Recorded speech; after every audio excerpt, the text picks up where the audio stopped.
Day 4 of Mass Effect.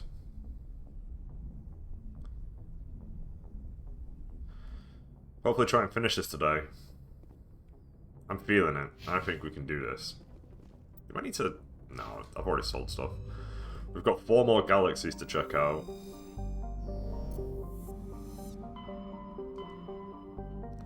Specifically these 4. And then we've got to head back to the Citadel. Alright, how much we got in here? Oh cool, just one area. It's a century.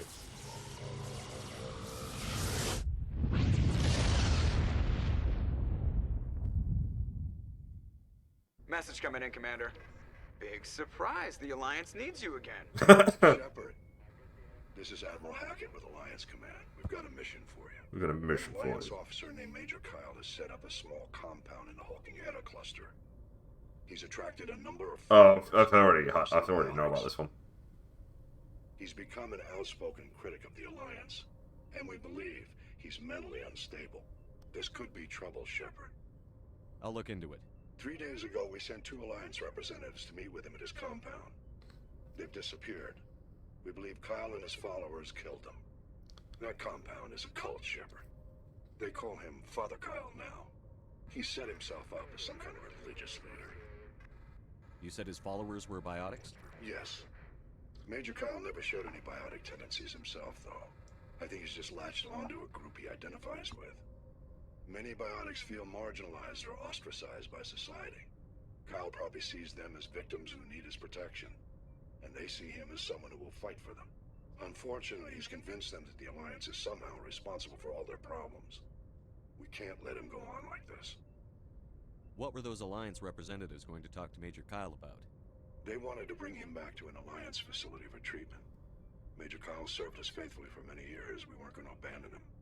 Given his state of mind, however, he probably saw them as a threat. We're almost certain he had his followers killed him. What else can you tell me about Major Kyle? He used to be a model soldier, but something happened to him at Torfin. Too many Alliance soldiers died under his command. Couldn't cope with the guilt. His psych evaluations showed he couldn't handle the stress of command anymore. He was given an honorable discharge in early retirement. We'd hoped he would get better in time, but we underestimated how far gone he was. Now it looks like it's too late. I might be able to end this without violence. That may not be possible, Commander. We don't want a bloodbath, but Kyle is dangerous. I'll trust you to use your judgment. Hack it out. Everybody's a problem in this game. Baropto is a typical hydrogen-helium gas giant with traces of chlorine and sulfur in its atmosphere. It has over 100 moons and an extensive ring system composed of pulverized rock, presumably debris from shattered moons. Medallion recovered. While scanning the planet Baropto, you discovered a tiny moon with some odd readings. Further scans by Chief Engineer Adams revealed a destroyed escape pod. Your salvage team recovered the components and found a League of One medallion.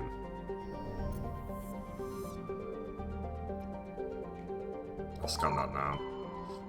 Metallic asteroid. A metal-rich asteroid. Heavy metal surveyed. While scanning this asteroid field in the Hawking Eta cluster, you detected a large deposit of palladium. Canctra. A terrestrial world of average size, Canctra's atmosphere is composed of nitrogen and argon. Its frozen surface is mainly composed of tin with deposits of calcium. Aside from the spectacular formations of water ice at the poles, the planet has little to recommend it. Light metal surveyed. While scanning the planet, you detected a significant deposit of cobalt. Yes! Finally some cobalt. Been looking for it everywhere. Oh. What if I've missed stuff?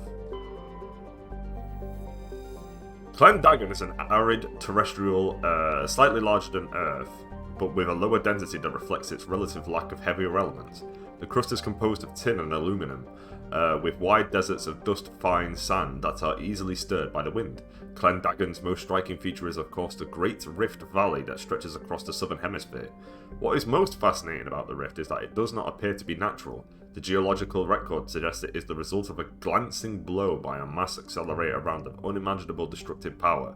This occurred some 37 million years ago. Presrop is the moon of Clendagon.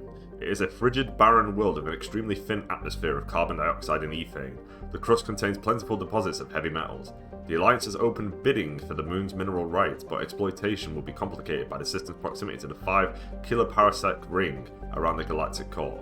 The ring is an area of intense star formation and too dangerous to safely travel. Presrop's landscape is a nightmare of jagged, overlapping ridges and geological shock zones created by some ancient disaster. This has not deterred a generation of illegal wildcat miners from attempting to exploit the moon's mineral riches. Unfortunately, many have lost their lives. Let me add to the pile then.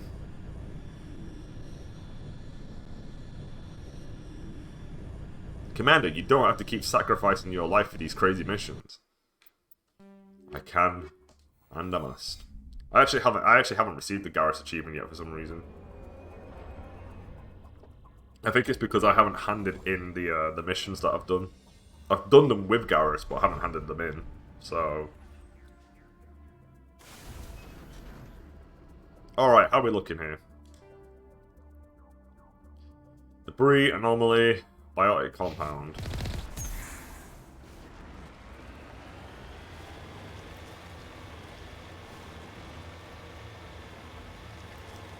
I'm pretty certain that I don't have to hunt for minerals. There is one of the collection quests that comes into usage in Mass Effect 3, and I want to say it's the write-ins. I don't think it's the League of One medals.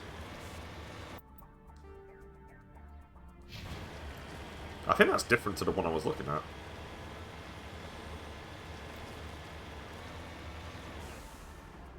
No, I'm not on it yet. I need to go over this.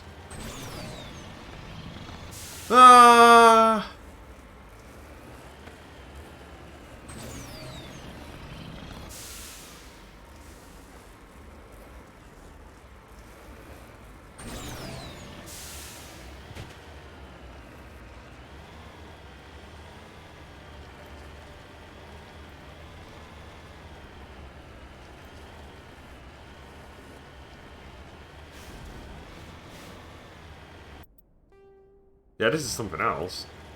Discovery. This cluster of prefab utility shacks have a distinctively ramshackle look to them. A set of robot tracks lead away over the mountain bridge to the southwest. Oh, I guess it's that. Oh, what's in here? Ooh, a locked crate. Nice. Back to my strategy of holding up.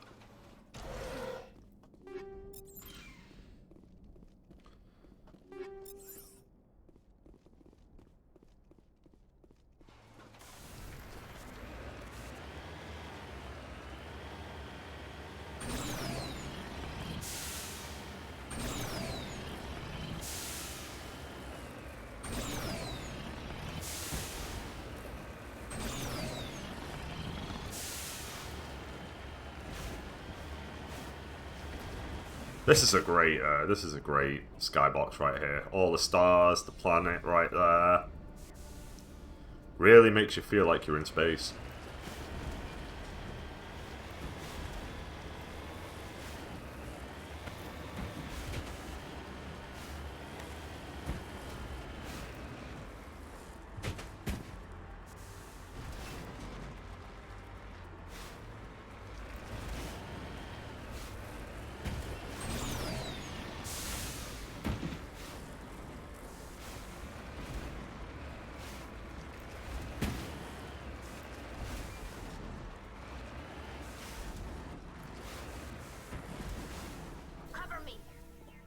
From what?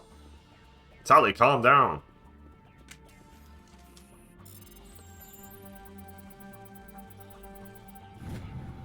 Turian insignia recovered. Digging under the beacon revealed a piece of scrap metal, likely from a very old freighter. It was marked on one side with the Macedon Outpost insignia. Oh, there's a door down there. All targets down. Of course all targets... There were nobody here. You two just got very paranoid for no reason. You lead, I'll follow. I'll take your word for it, Tally.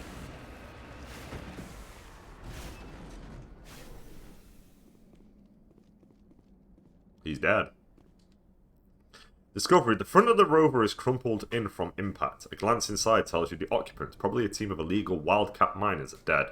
Debris is still sliding down the furrows left by its tires, silent in the near-vacuum atmosphere.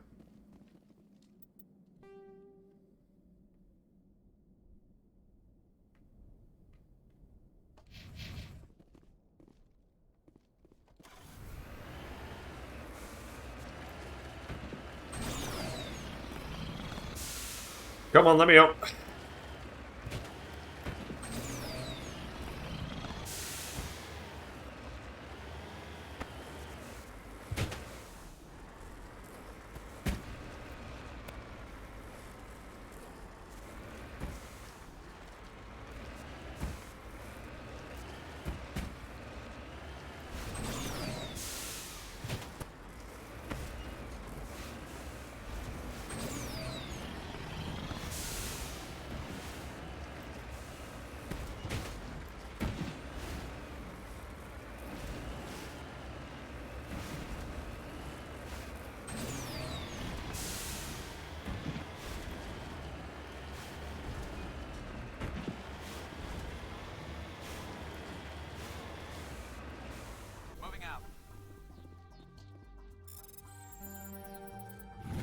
It's ridiculous that that works a lot.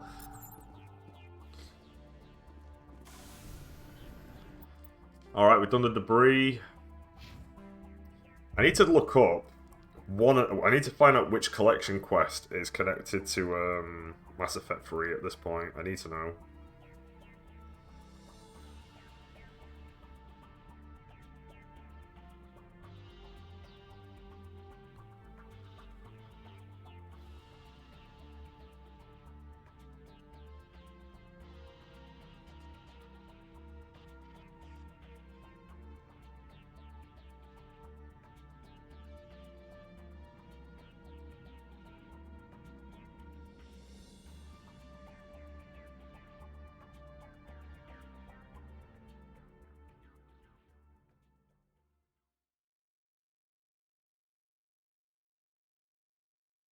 Hang on, sorry.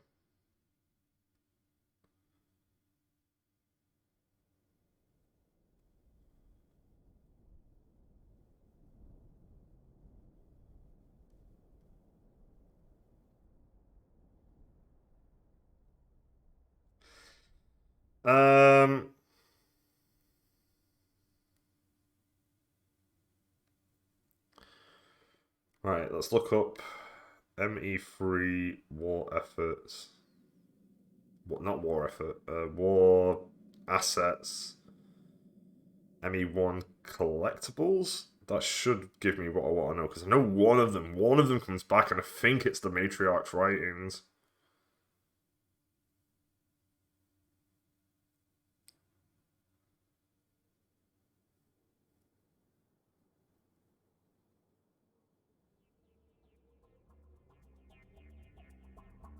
Survival.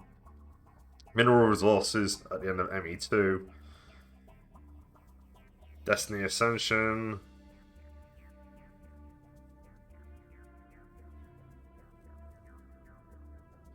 Zeus Hope Colonists. The Rachni. Conrad Werner.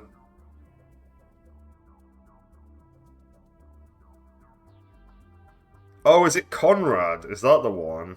Is he the one who connects to all of this shit?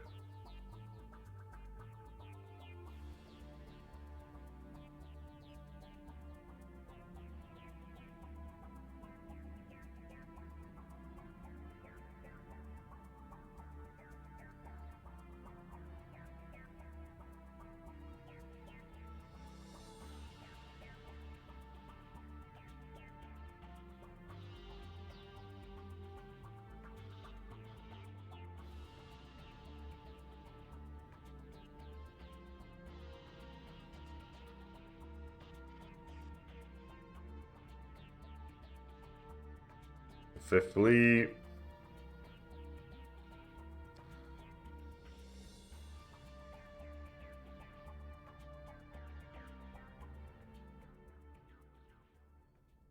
Eden Prime, Kasumi, Saeed, Biotics, Alex, Ashley, Kaiden. Excuse me. Let me look up Conrad.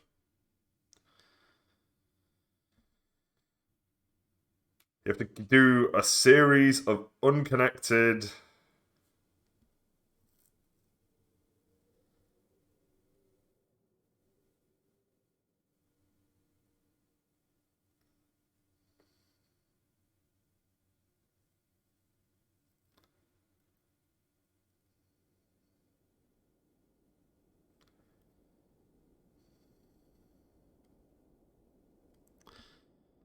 I'll play... Hang on. I'm just trying to work out what the fuck Conrad Werner does.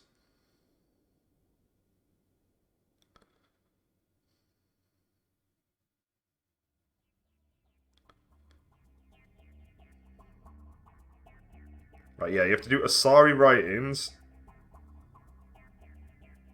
And you have to do the Gavin Hostel quest, which I've already done. So yeah, it's the Asari. It should just be the Asari writing.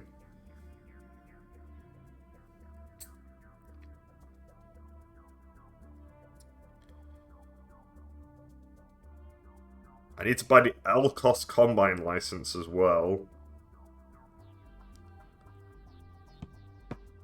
Oh, okay, so where we are on the writings, because I did think it was going to be the writings. I need one, son of a bitch. Bet you it's on that planet. Right, we know where we're at now. Is there a way to look up what licenses I have?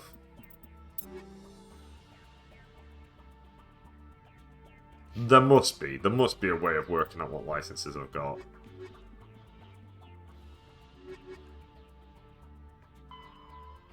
All modern infantry weapon. Oh wow, that's fully voiced. Holy shit. No, don't. Let's go to the biotic compound.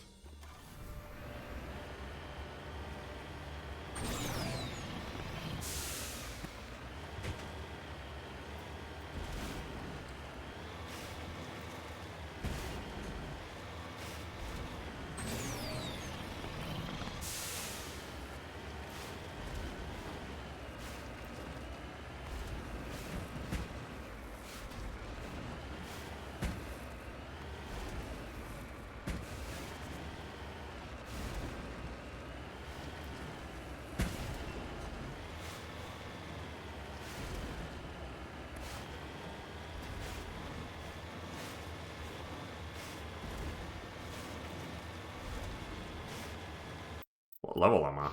24.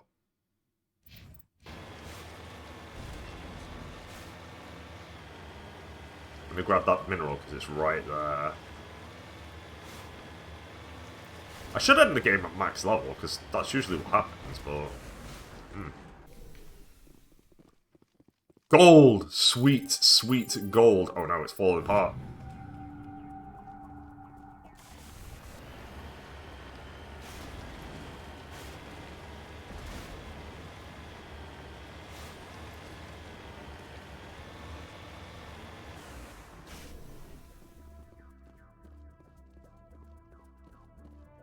Oh, I think I have to do this part first to open that door.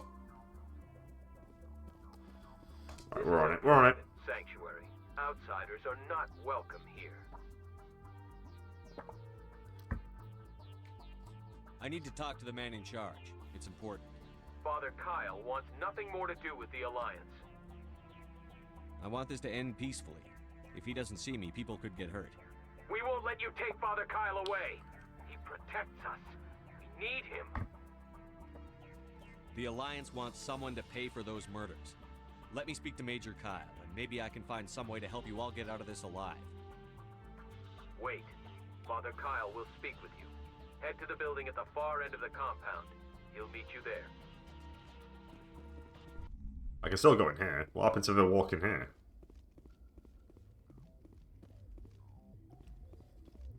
Theoretically, nothing should happen, but I've just saved the game, so if stuff happens, I'll just leave. Oh, cool! Everyone looks at us like we're freaks, just because we have biotics. I don't actually have any issue with people having biotics, funnily enough. If you want to be a superhero, go right ahead. It's more the method that you get them that freaks me out. Well, I guess freaking out is not the right way of putting it.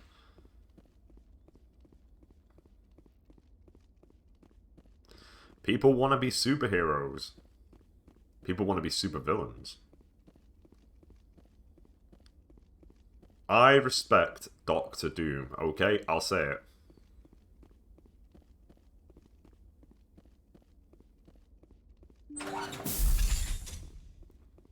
Anything in here? I'll take that.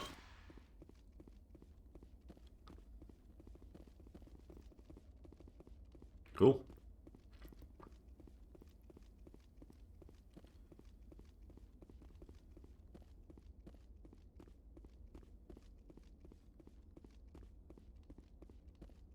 See, I've already resolved it peacefully.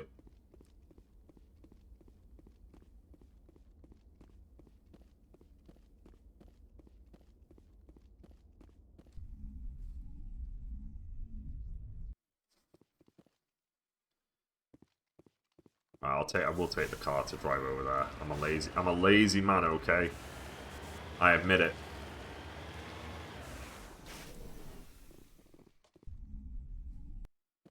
But at least I'm man enough to admit it. Hello! Those other men from the Alliance tried to kill Father Kyle. Murder is never the answer unless you have to kill some people.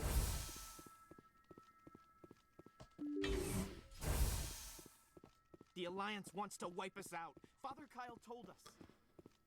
Yeah. The Alliance has its issues.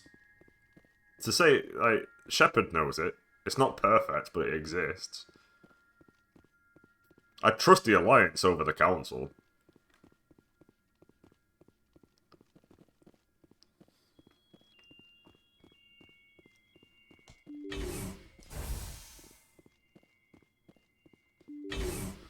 The Council's just useless.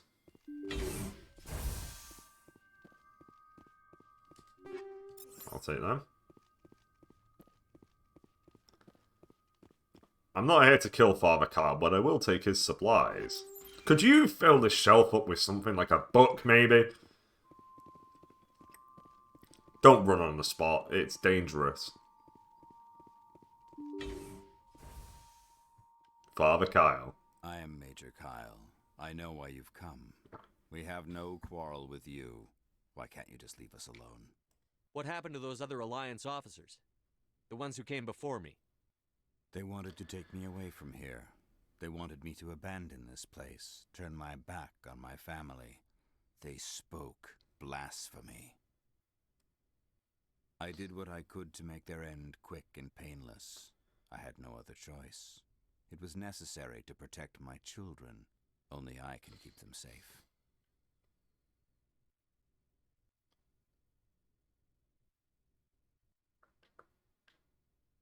You can still get out of this alive, Major.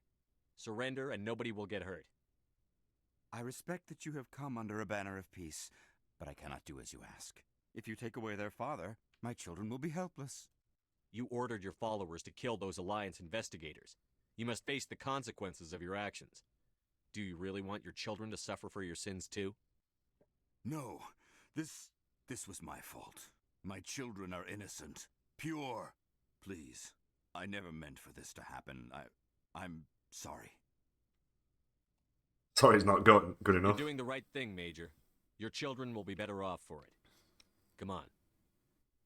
Wait, if my children see you taking me away, they won't understand. They will attack and you will be forced to kill them all. You have shown me the error of my ways, Commander. Now you must give me time to That's explain fast. it to them. It is the only way they will understand. Please, give me 1 hour. After that, I will meet the Alliance authorities at the gates of my compound and surrender without violence. I give you my word. Yeah, sure. I'm going to trust you. If you betray that trust, you and all your children will suffer. I will not betray you, Commander. Thank you for this. Your pilot can have an Alliance Command Patrol pick Major Kyle up. I just hope you know what you're doing, Shepard. I don't. I'm just winging it. You should return to... Excuse me. Some kind of weird cough going on. You should return to the Normandy and notify the Alliance of Kyle's surrender. They'll want to dispatch a ship to take him into custody. I will surrender myself to the Alliance outside the compound. Your pilot can have an Alliance command patrol pick Major Kyle up. I just hope you know what you're doing, Shepard. Yeah. Okay. I don't know why it gave me the same message twice, but whatever. I just need the matriarch's writings.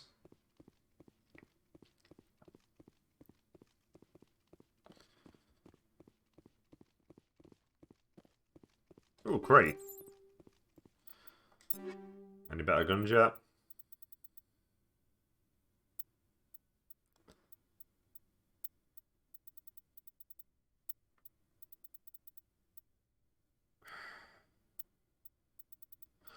To be fair, I probably got better upgrades more than anything else.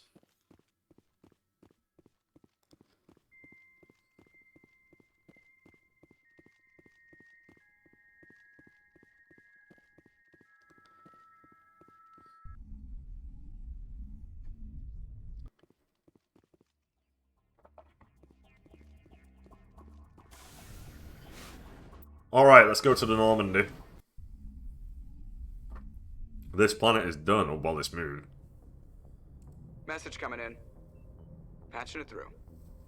Admiral Hackett here, Commander. Your helmsman just forwarded your report on Major Kyle. We sent in a team as you instructed. Kyle's followers have disbanded, and the Major surrendered to us without incident. We'll make sure he gets the help he needs. To be honest, Shepard, I thought this thing was going to end in a bloodbath. I don't know how you did it, but you saved a lot of lives. Congratulations. I winged it! You can say that, right?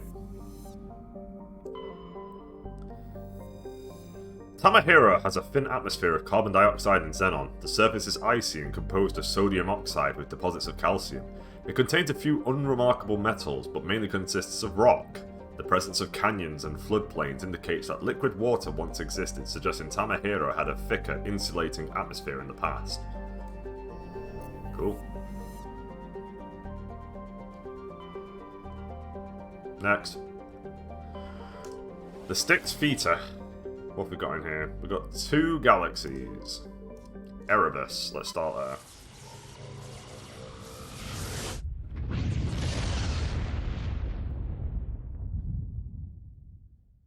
Commander, we've got an incoming distress signal. Patching through to you. Mayday! Mayday! Mayday! This is Lieutenant Marie Durand, 314th Infantry, Alliance 10th Frontier Division. The listening post has been overrun by unidentified hostile life forms. Request immediate extraction. Okay. Chauffin is an unusually small hydrogen-helium gas giant with traces of sulfur and hydrocarbons in the atmosphere. The Alliance surveyor ship Ibn Battuta reported conclusive evidence of hydrocarbon life in the deeper layers of the atmosphere, over 1,000 kilometers below the cloud tops, where pressure compresses Chaufin's hydrogen into a liquid state. Proof of life in this environment would prove many long-standing theories. Unfortunately, only a probe with extremely expensive Mass Effect generators could survive the crushing pressure long enough to send back useful data, and the probe will be lost in the attempt.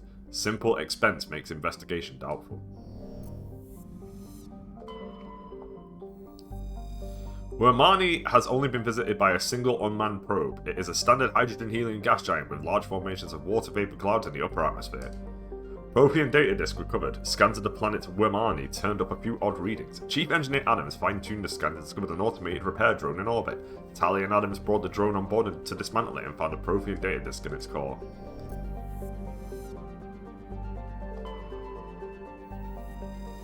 Quaji is a terrestrial planet with an atmosphere of methane and ethane. The surface is composed of silica with deposits of uranium and heavy metals. Clouds of small water ice crystals are common. Quaji's skies are full of fine silica dust. From the surface, the sky has a pronounced salmon hue.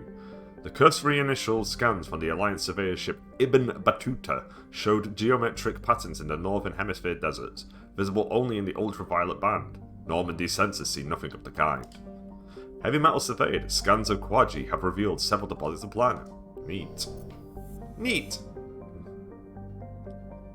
Anything in the belt? Nope. Here's the next planet. Nepmos is a resource-rich terrestrial world somewhat larger than Earth with a dense atmosphere of sulfur dioxide and argon.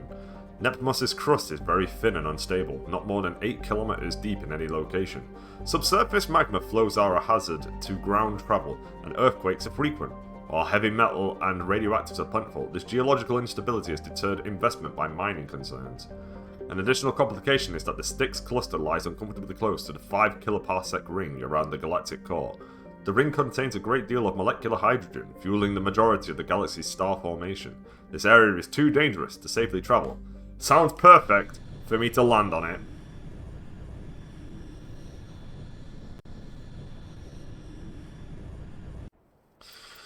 Garrett, you love lava-based planets that are on the verge of killing everyone.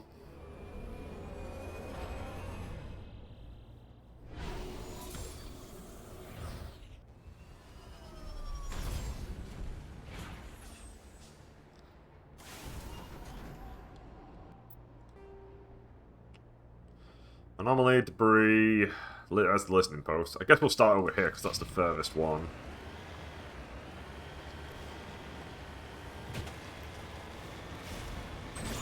Whoa!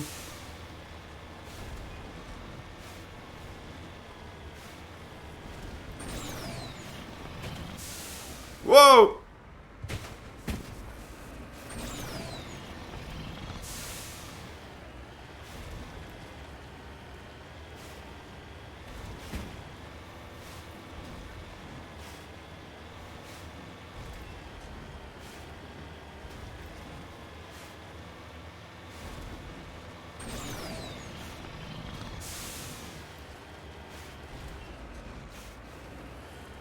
Commander, I'm picking up a giant question mark on the map. Could be the Riddler.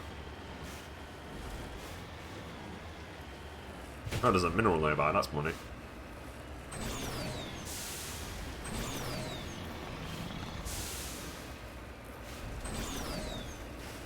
I guess I'll grab the mineral first.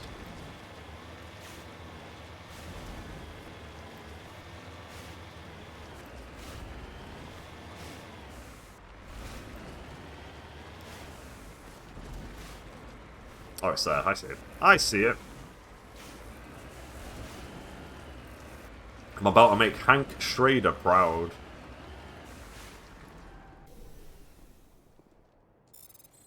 They're not rocks, Marie. They're minerals. Got that sweet, sweet uranium. Uranium's fine to touch, right?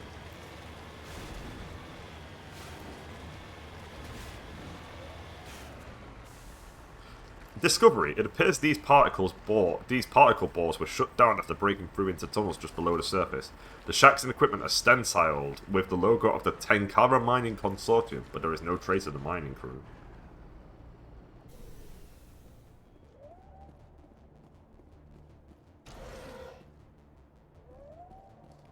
What the hell's that noise?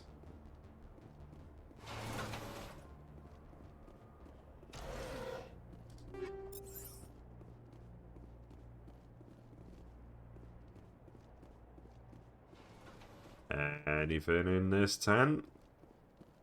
Nope.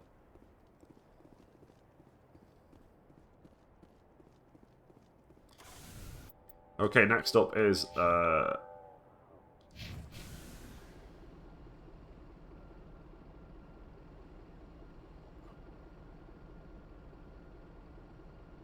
leave him.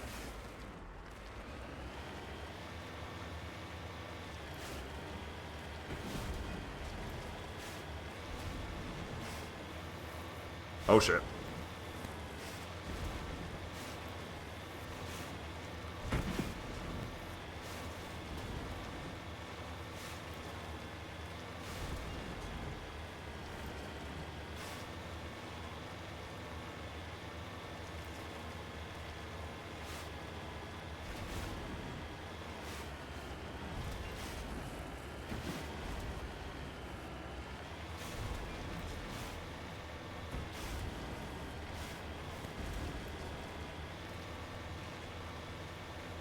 I like the ash falling from the sky.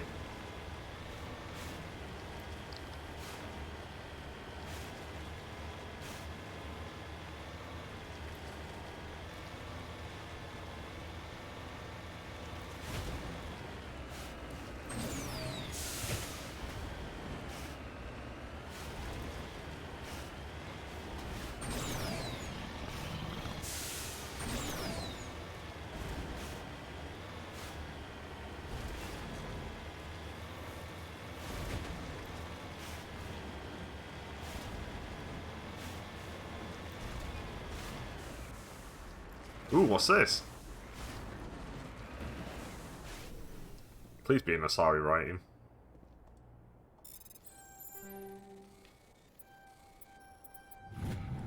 Medallion recovered. One of the miners had a League of One medallion. It's possible he discovered it while they were digging, but there's no way to know for certain.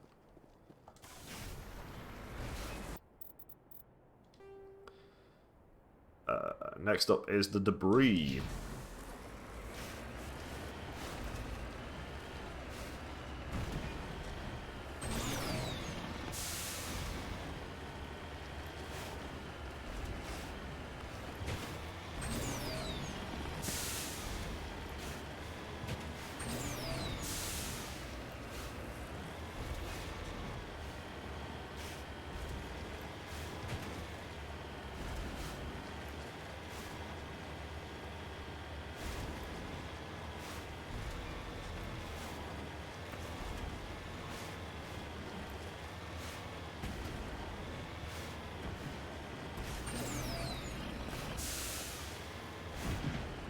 Oh, there's another mineral there.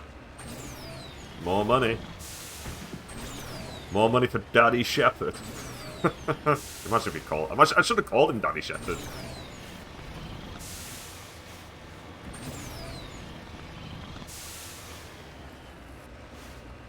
Father Shepherd.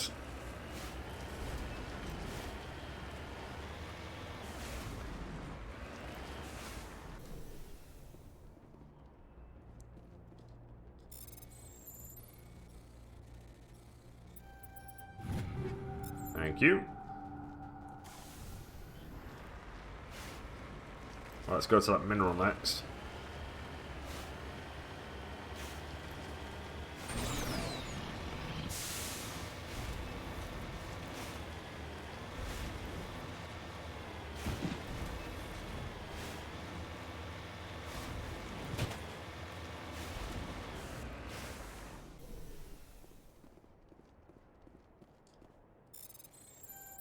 Wow, that was completely empty. Holy shit.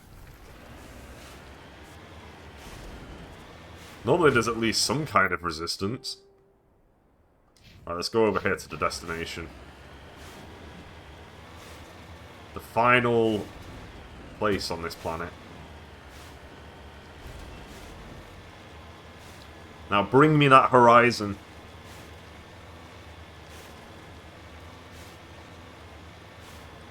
You can't take the sky from me.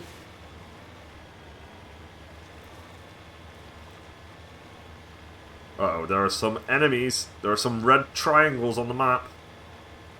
That suggests danger. Are we turrets or are we humans? Are we humans or are we turrets? Oh, it's the Rachni. I freed your queen. What are you doing?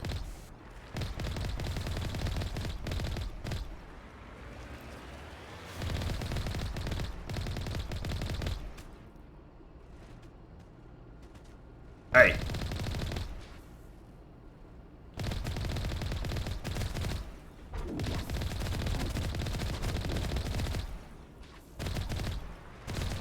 Oh, I should probably reverse back here.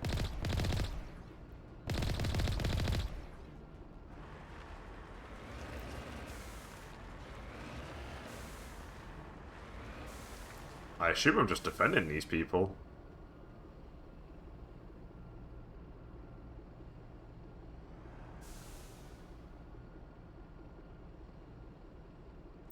I'm gonna save it. I don't trust this. I don't know whether I need to talk to him in the middle of the swarms showing up or what, but we'll wait around. Unless they pop up elsewhere.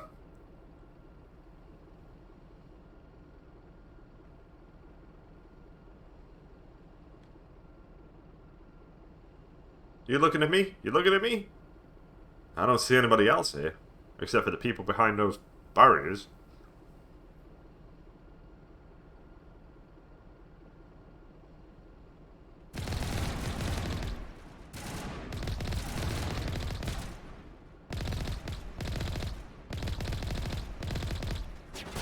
I guess I'll try and speak to the guy after this particular set of Rachni.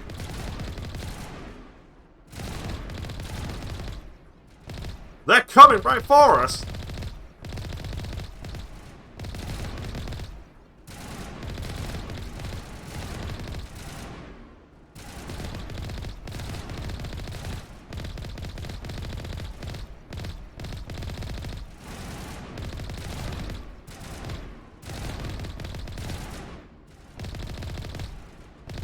Yeah, it's just every minute. What the fuck?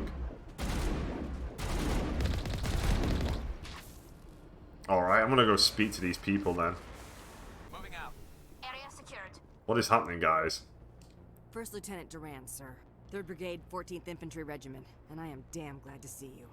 We heard you needed some backup. Actually, we need to get the hell out of here. But I guess your ship couldn't carry us all. They dropped us here a few months back. We get supplies every couple weeks. We didn't see anything local that was more dangerous than lichen. Yesterday, these animals started coming out of the ground. No idea where they're from. This is what's left out of 90 men. I'm the ranking officer. We do have a ship in orbit. We could bombard them. Wouldn't do much good. They're moving around deep underground. The only time they come near the surface, and they're right on our position. You bombard them, you take us out too. Why are you out here in the first place? There's been a lot of pirate activity in this cluster. We set up a chain of listening posts in the local systems, in case they have a staging base. They're not animals. They're a sentient species. You study history? They're called Rachni. Never heard of them. Can't say I care. What we just fought was a probe. Our seismic sensors are picking up a crapload more on their way up from underground. We've got 5 minutes, tops. We might be able to hold them off if we were at peak, but you can see the fighting's busted this place up. Do what you can to secure your position. We'll see if we can get some of your defenses operational. Aye, aye, Commander. Oh, I see. You heard the man. Everybody pool magazines and grenades. Take a leak and a drink while you can. And if anyone wants a smoke, it's as good a time as Can I any. fix this, then? Nope.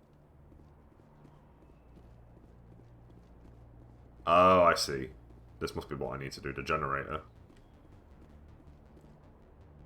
The generator's been ripped apart by the Rachni claws, leaving the defensive turrets inoperative. It would be possible to power the turrets off the Mako's energy, but this would make it impossible to drive or fire the Mako's own weapons.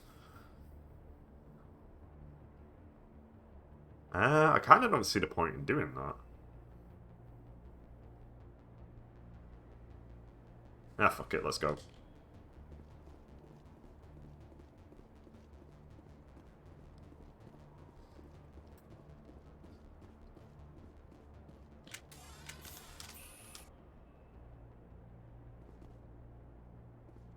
If this doesn't work out, I'll just use the Mako. That was aggressive. You're talking to me? I did nothing wrong. I'm an innocent man.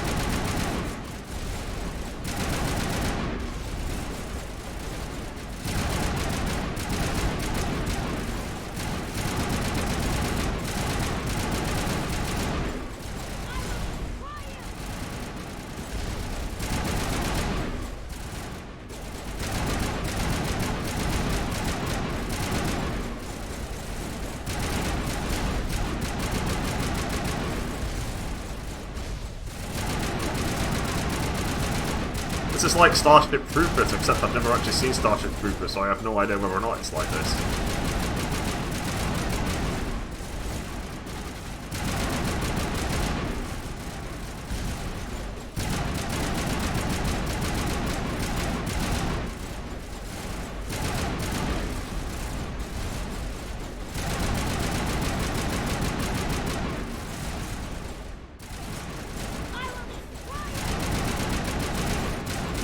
I will destroy you.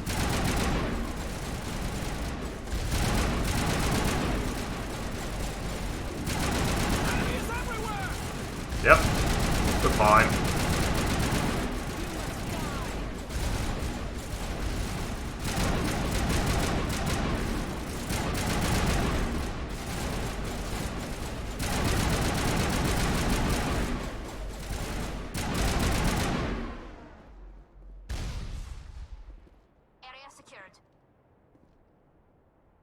Mission accomplished. Let me go speak to you. Holy hell, sir. Talk about a near-run thing. You alright? Never mind me. Are you alright? Still on my feet. But we've been fighting for almost 26 hours straight. None of us will be standing for long.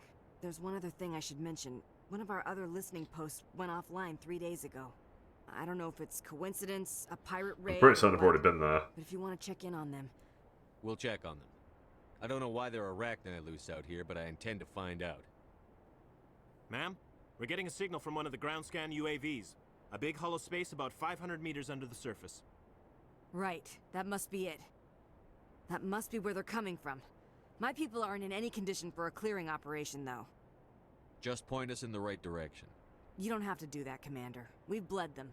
We can probably hold until a bigger ship arrives to get us off-world. If you want to take a throw at it, we'll give you the coordinates. But it's your call. You saved our asses, Commander. Thank you. I'll do all of it. What we got?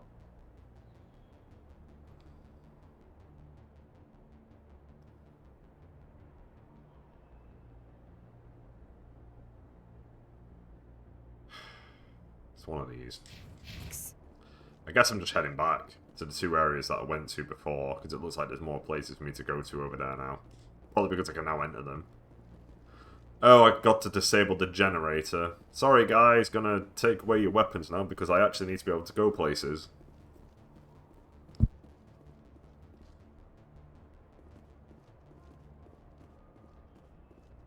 I don't think those guns really helped, in all honesty. I probably should have just stuck with the Mako. Alright, you have no weapons anymore. Good luck, guys.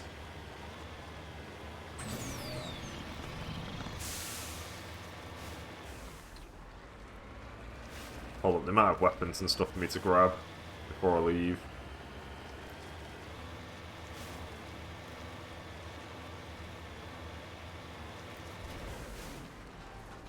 Moving out. Moving out. Nah. Ooh, well, there's a medical kit. Weapons? I know you've been awake for 26 hours, but I need guns. Right.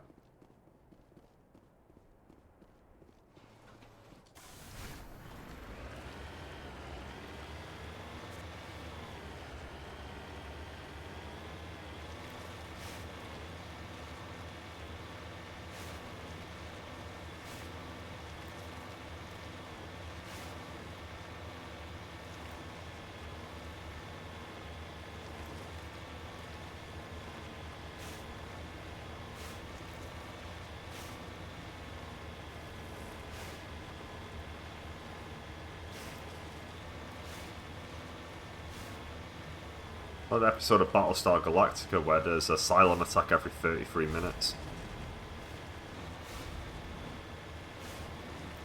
And everybody gets really tired as a result. Okay, we're at door number 1 that I completely missed somehow.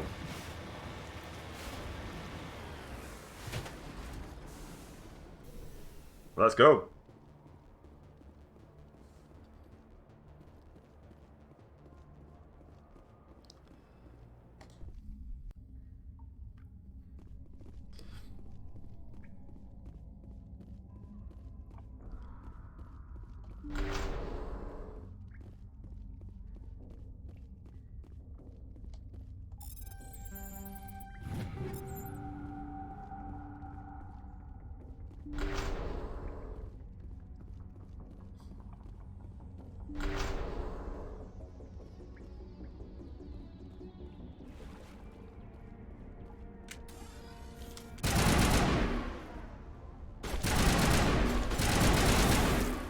Alright. That's the last of them. No, it isn't. Tally, why would you lie to me?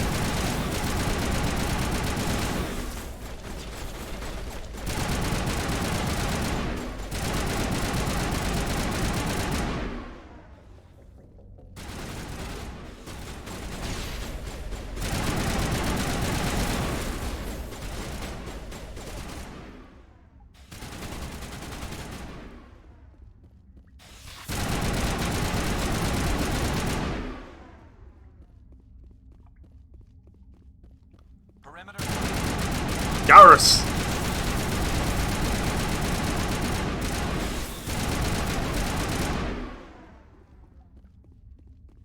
I am commanding liars.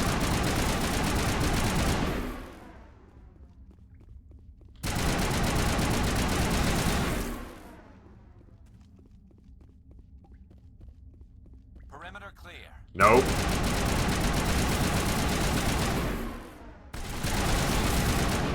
It isn't clear until they're all dead, Garrus.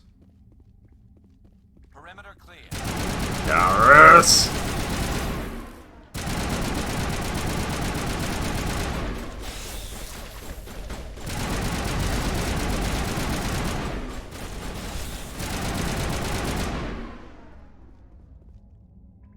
Any more?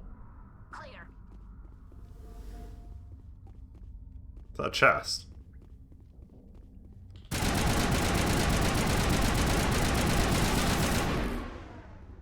It is. All clear.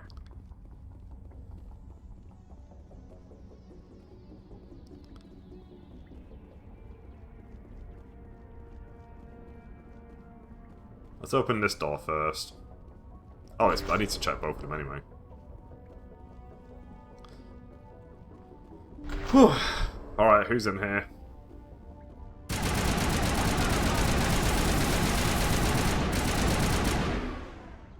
Oh shit!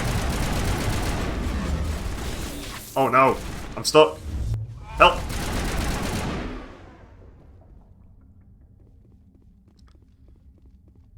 Tally is dead.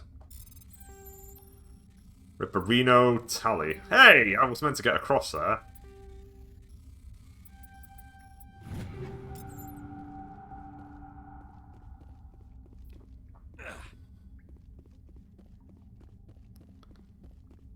What the fuck is she?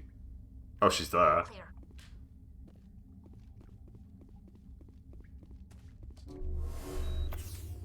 Come on, guys. No sleeping on the job.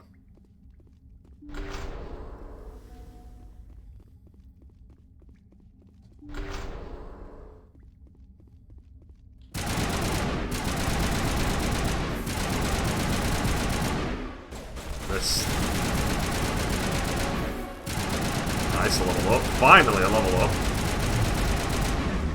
Records of the Rachni War suggest brood warriors, the male-gendered Rachni, only fight when a hive is severely pressed. It's safe to say you've eliminated the Rachni on Nepmos.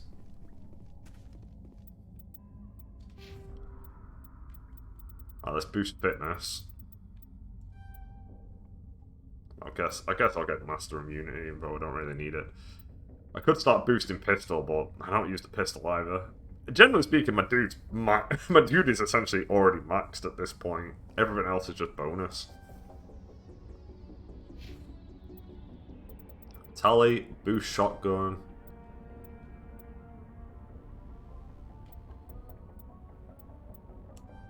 There you go. Garrus, you just keep boosting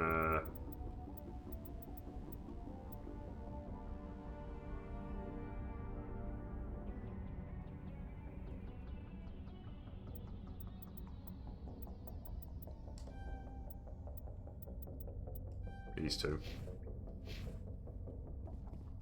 Area secured.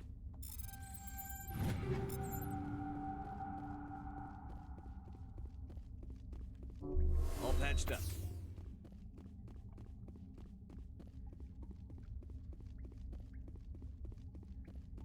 Okay, well that's one area done.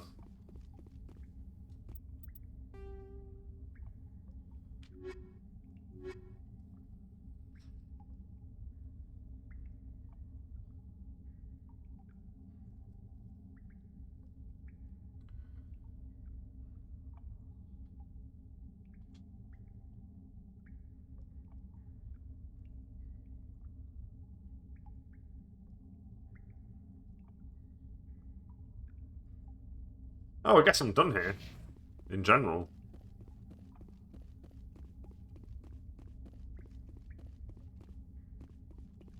Probably because I've already been to the other listening post.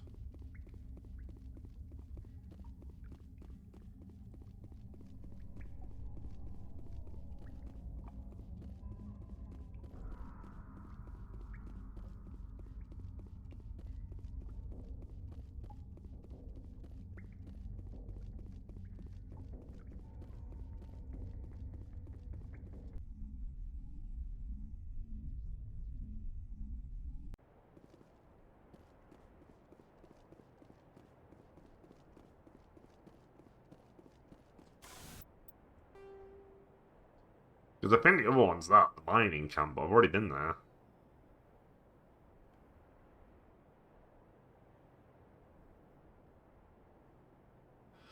Alright, let's go.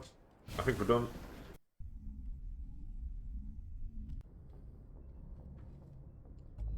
Next. Is that the one closest to the sun? It is! So we're done with this area. Let's go to... I need to get a brew in a second. Let's go to Acheron.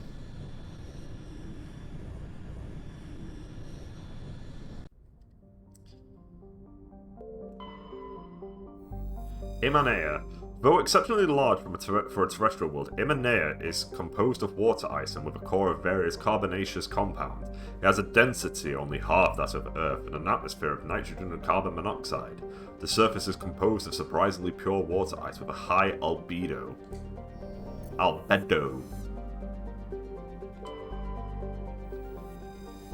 Character from Overlord. An enigmatic rock and ice planet.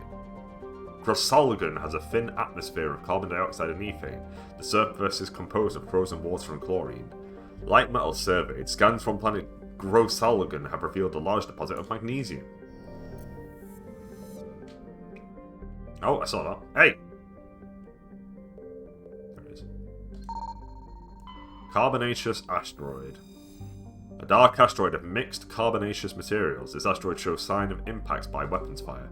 Taurian insignia recovered. You discovered signs of battle while scanning an asteroid field in the Acheron system. A small recon and recovery team led by Navigator Presley was able to determine that many of the ships were marked with the Epirus colony insignia.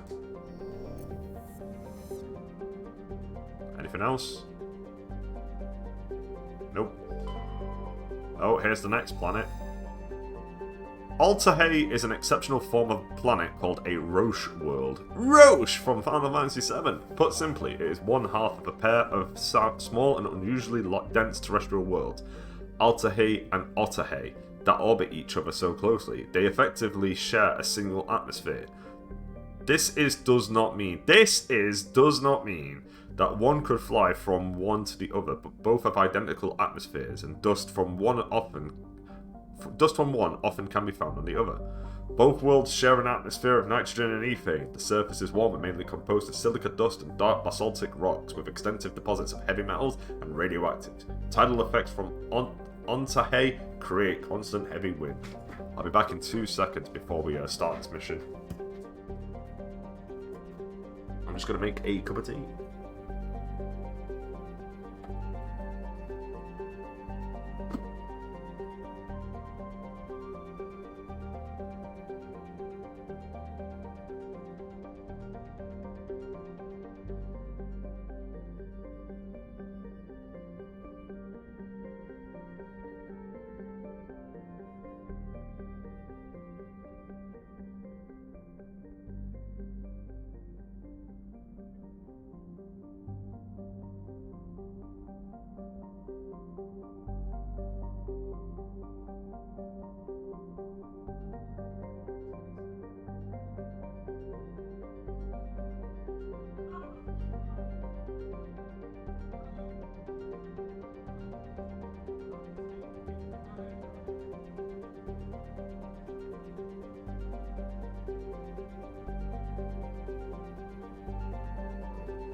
Hi, mama.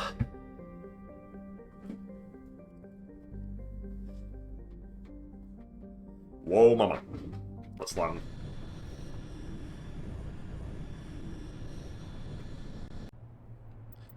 Garrus, you love planets. I've run out of... I don't think there's anything wrong with this planet. Garrus, you love space.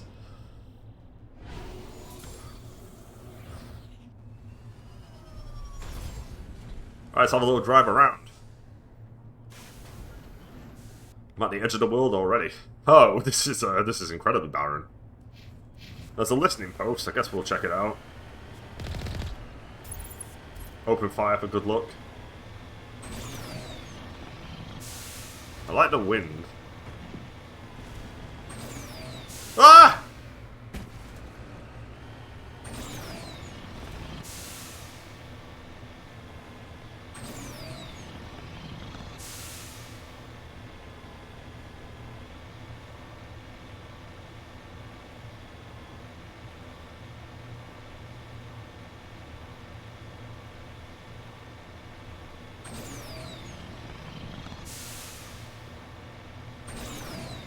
Hey!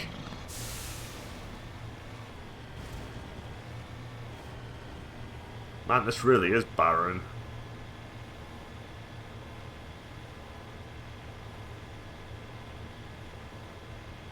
There's gotta be something else on this planet. It can't just be a listening post.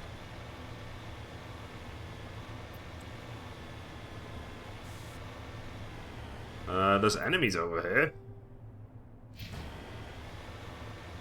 Who are these guys?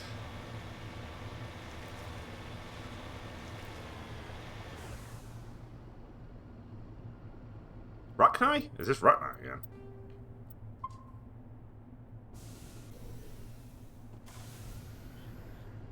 I think this is going to be Rachni again. Let's just go to the listening post. This might be a Rachni planet.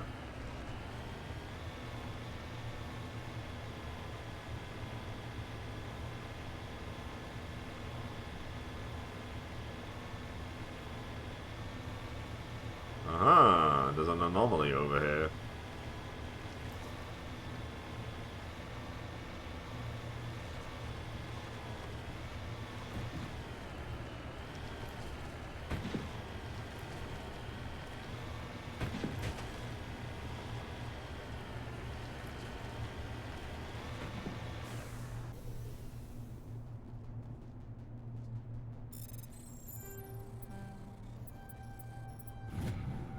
Aha! Matriarch's writings recovered. This downed satellite had one of Matriarch Dillinaga's writings stored in its payload. Whether it was placed before or after it crashed is uncertain. There we go. I can now get the more Conrad Werner assets. This has got to be Rachni.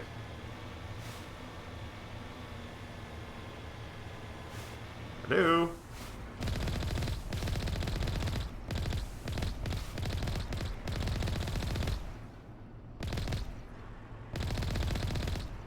And it is. This is just a Rachni world.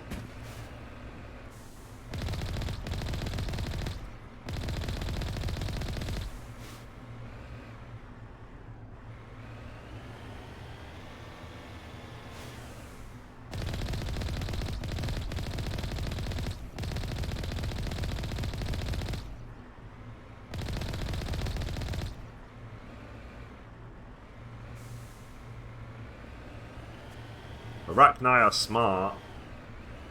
Well, smart-ish. They're a hive mind, mainly.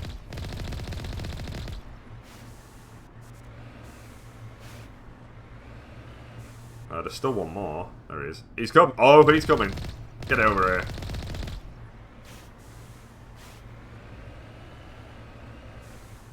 We saved the day, guys.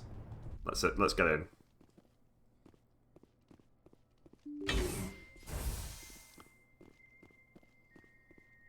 Oh boy, another place where everyone's dead. Come on, one survivor. Oh no. Jesus Christ!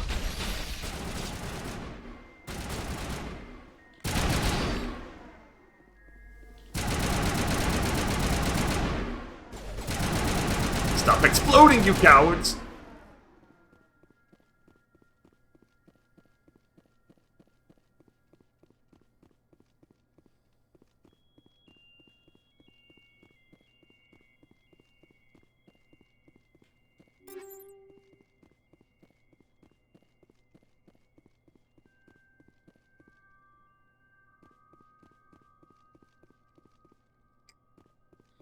I really do feel like a guy who plays Laser Quest.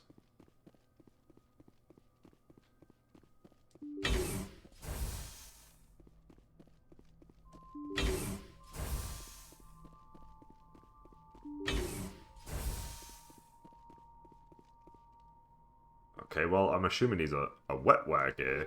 Cool.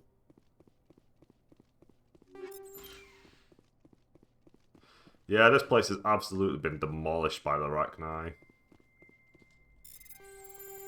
No! The plans.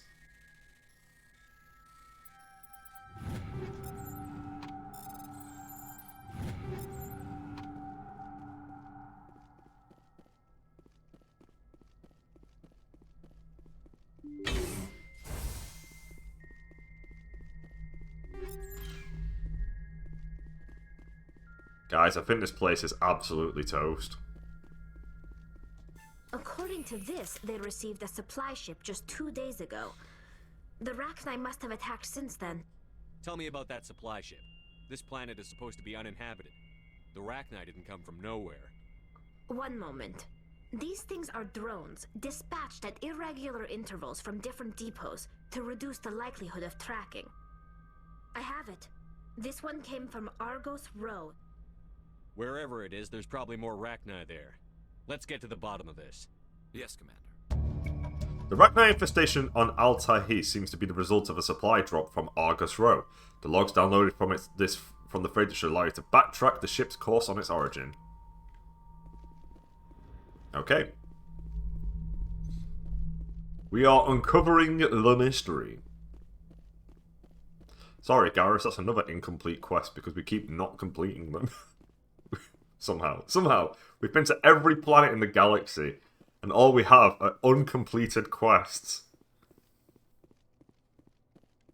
I bet that or the Garrus achievement is broken, which is also possible.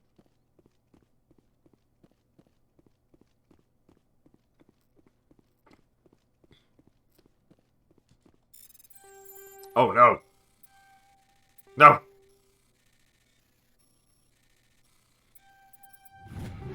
Got him! I'll get through eventually. There we go.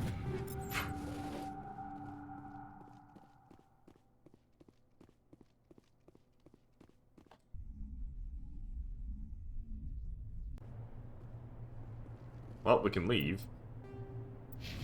And we will.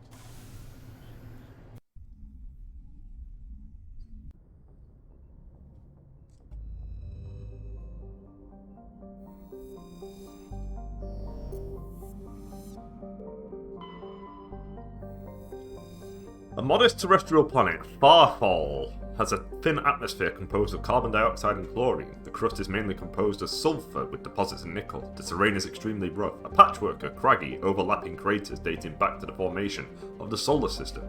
Farfall is tidally locked to the star Acheron. The day side has never been fully mapped.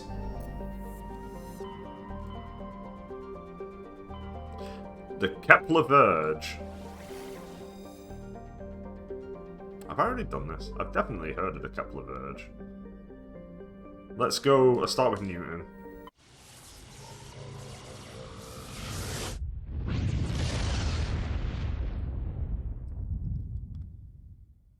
Message coming in.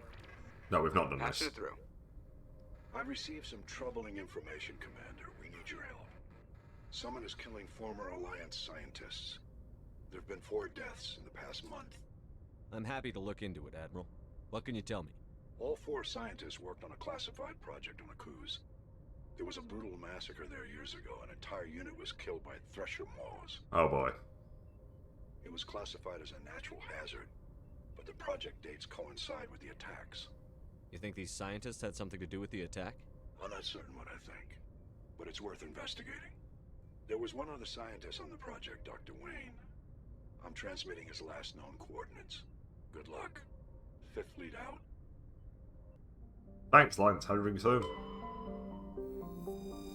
Sesmos is an ice dwarf world, its surface composed almost entirely of frozen water.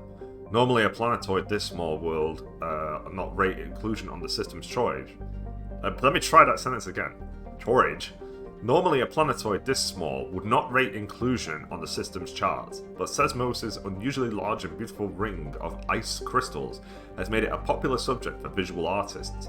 The ring is the result of a glancing equatorial impact, which left a large trench and threw a great deal of melted water into the atmosphere. The rings are a temporary feature that will completely decay in a few thousand years.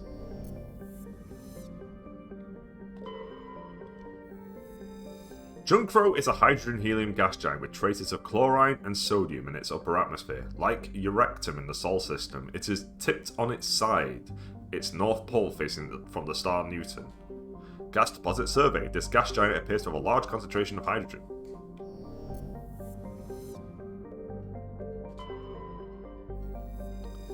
Clencori is a rock and ice planet with an atmosphere composed of chlorine and argon. The frozen surface is mainly composed of potassium with deposits of iron.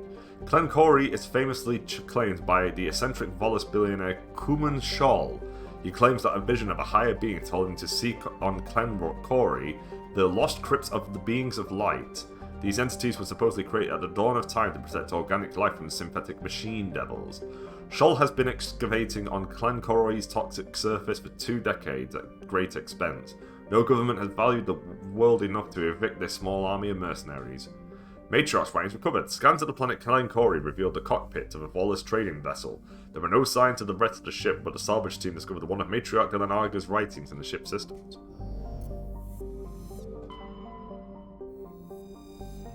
Though Ontarum's surface is uncomfortably hot, its nitrogen-oxygen atmosphere and abundant shallow seas make it an ideal candidate for habitation by most known species. Unfortunately, the orbit of the moon of Fonal has been slowly decaying since the system coalesced. Its proximity is beginning to have tidal effects, and its dynamo-like revolution through Ontaron's magnetic field is generating increasing powerful electrical storms. While some have suggested emplacement of Mass Effect drives in an attempt to lighten the moon and correct its orbit, the scale of such a project, tens of thousands of drives costing enough to bankrupt the governments of all the Citadel races, makes it a pipe dream. A multiracial effort is underway to catalogue and preserve the unique genetic diversity of Ontaron's vibrant young biosphere. Exogeny Corp and Heyuan Geonomics represent the Alliance share of the efforts. I'm sure Exogeny have nothing but good ideas. I trust Exogeny.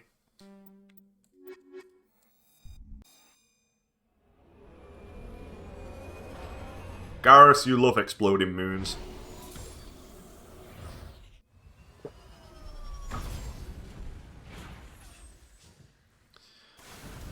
Alright, what have we got? We've got an anomaly, we've got a debris, and it's all on the way. Perfect.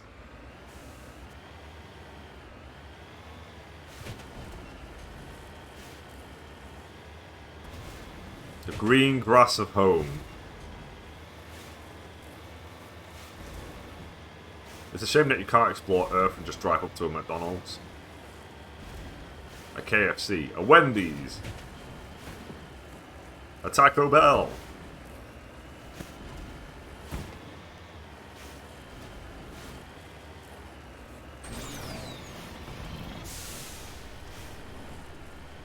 Oh, lightning. Hell yeah. One of these.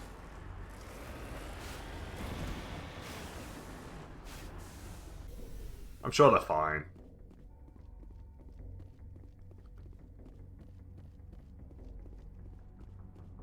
Taurian corpse. Taurian insignia recovered. It's unclear what happened to this Taurian. He had an ancient paper book with the Bostra outpost insignia printed on its cover.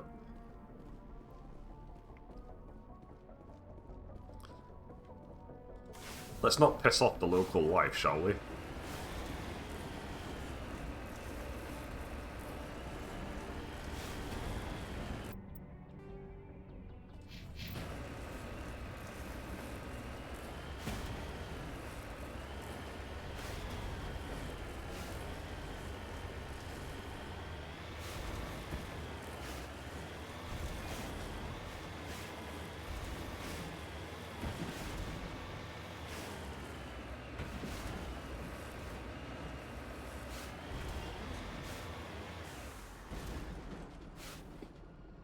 I'm gonna sneeze.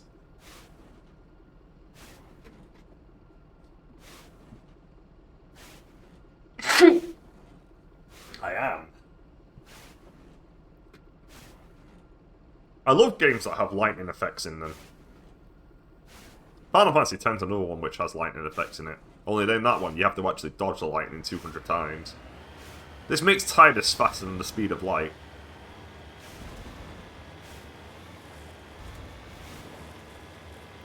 Or Tidus, as it's actually pronounced, not Tidus.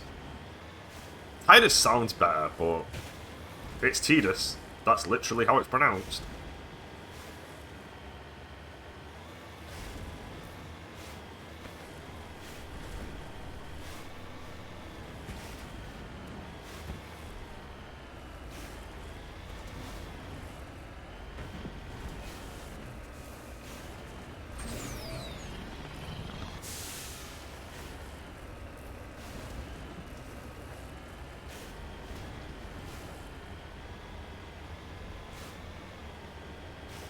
What's this?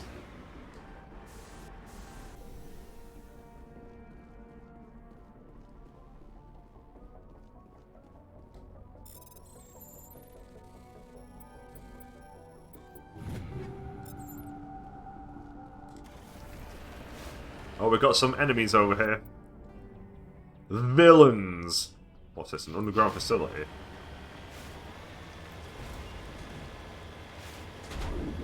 Oh shit, snipers.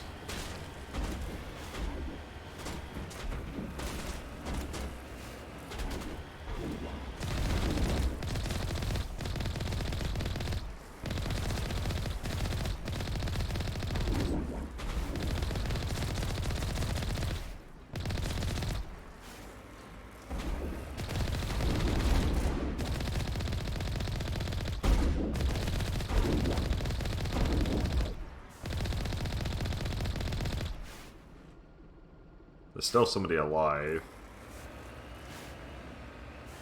Are you behind this box, sir?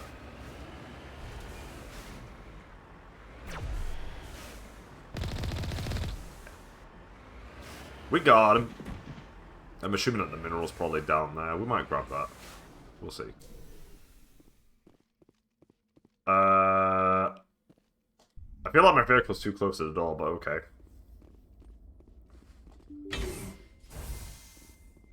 Well, everyone's dead again.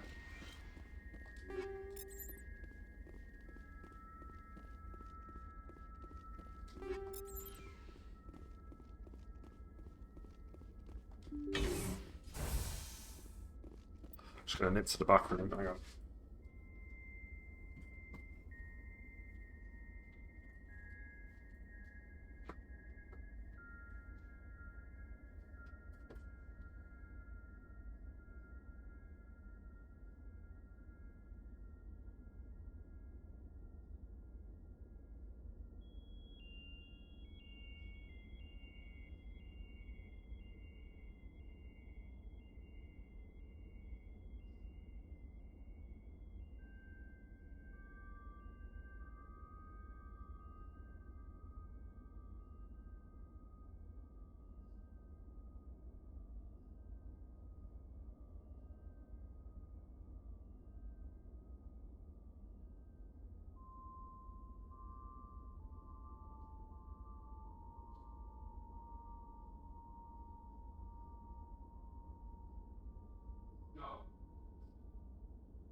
Let's go! Hang on. Oh, look at this guy.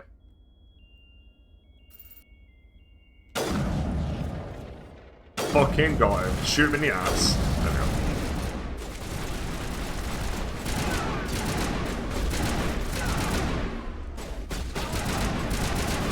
He who is without sin, shoot the first sniper round.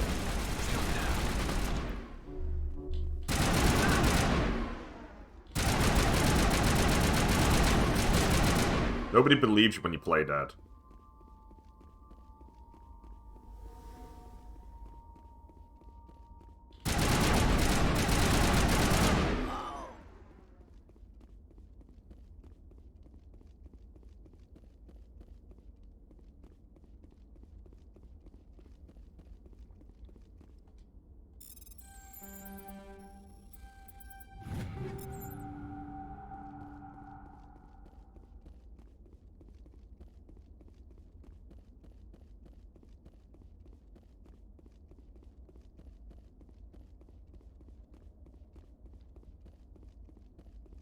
Right, more locked items. Here's boy Elroy.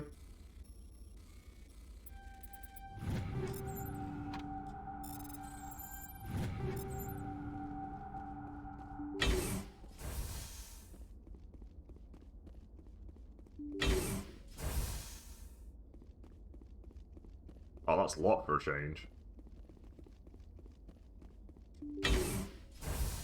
Stay back! I've got no grief with you. All I want is this bastard. Please! He's a madman! Mr. Toombs, you're insane! You need help! It's Corporal! Corporal Toombs! You don't get to lie! Not today! Today it all comes out! What all comes out? I'm listening. But I need you to put that gun down. You don't understand. I don't want to kill anyone. I want to go to sleep without screaming in my dreams. I want the people who sent me to Akuz brought to justice. Can't you see that Toombs is crazy? Shoot him! No. But if I can't get that, I'll have to settle for killing the men who took my life away.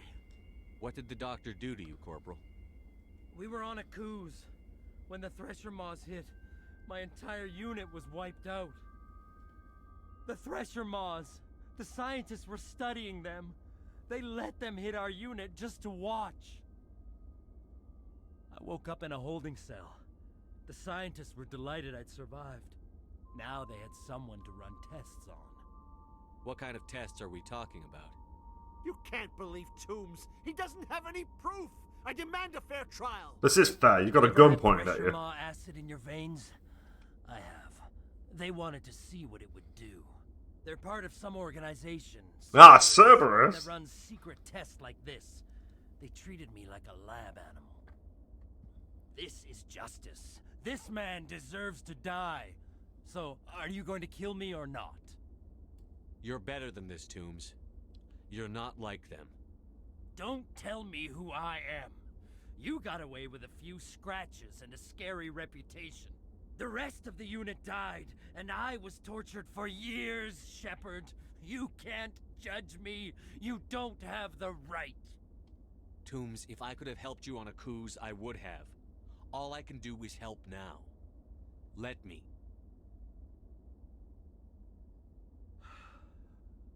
Okay. I'm no murderer. They couldn't make me one. Just as long as he goes to trial. Maybe the screaming will stop now. I don't know. I do, it doesn't. Wow. Those bastards can't hurt you anymore. Joker, tell the 5th Fleet we need a ship for pickup. Aye, aye, Commander. Toombs stares morosely at the floor, lost in his memories. You give the scientist a shove towards the door. Your mission is complete. The Alliance courts will take it from here. Oh wow, is that teleporting me out? I knew it. I knew the vehicle was too close.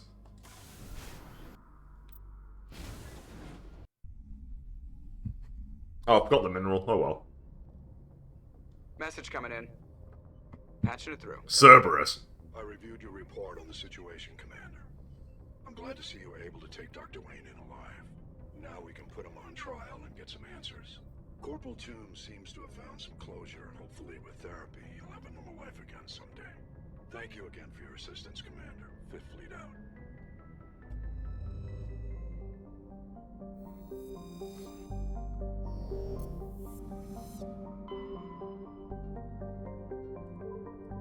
Right, so Herschel. Herschel Green.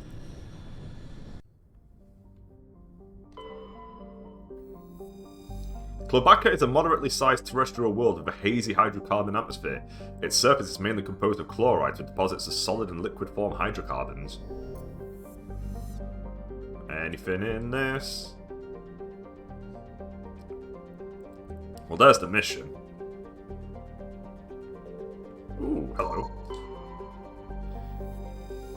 A metal-rich asteroid. Heavy metal surveyed. While scanning this asteroid field, you discovered a large deposit of platinum. Oh, we don't want to check out that place yet. Klugon's hydrogen-helium atmosphere is given a fairly dramatic emerald tint by chlorine and ionized gases. It has nearly 100 moons. Wow, that's nearly 200 moons. Several attempts to chart Matol have been made, but none have been successful. By normal standards, a small rock planet, Matol has a dense atmosphere composed of carbon dioxide and argon, with a surprising amount of water vapor. Fogs and rain are common on the barren, lifeless surface. Matol is pleasant enough to be considered a terraforming prospect, though its low mass and the high radiation of the energetic blue star Herschel place it fairly far down on the list. Tungel is a massive terrestrial world nearly twice the size of Earth, with a dense atmosphere of nitrogen and ethane. Its scorching hot surface is mainly composed of iron, with extensive deposits of heavy metals and radioactives. It is a mineralogical treasure trove, and many corporations are lobbying for mining rights. Okay, well, we want to go to the MSV Fidel. The Fidele is a Kowloon-class modular conveyor of human design. In addition to the standard cargo bay, the hull has several biological research modules attached. Private owner, Dr. R. Hart. Let's go. Hope he has heart.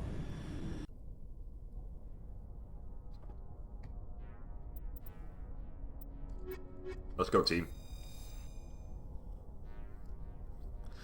Garrus, you're a pretty tall guy. Oh, you're on a step, that's why.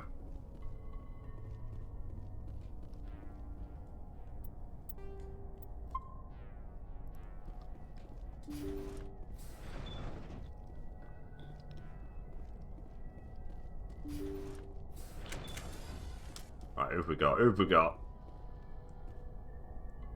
Test subject. Oh, I see.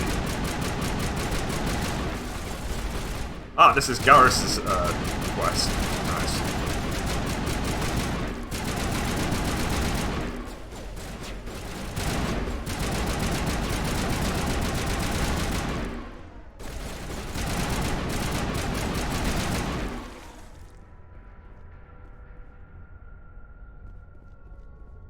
I should get a lot. I reckon I'm going to get a lot of experience when I'm just handing in random quests.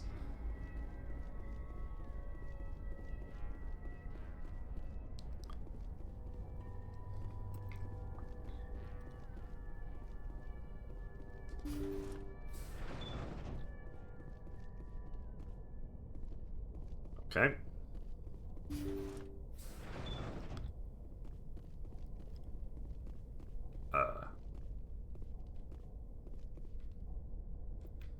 Did I miss a door?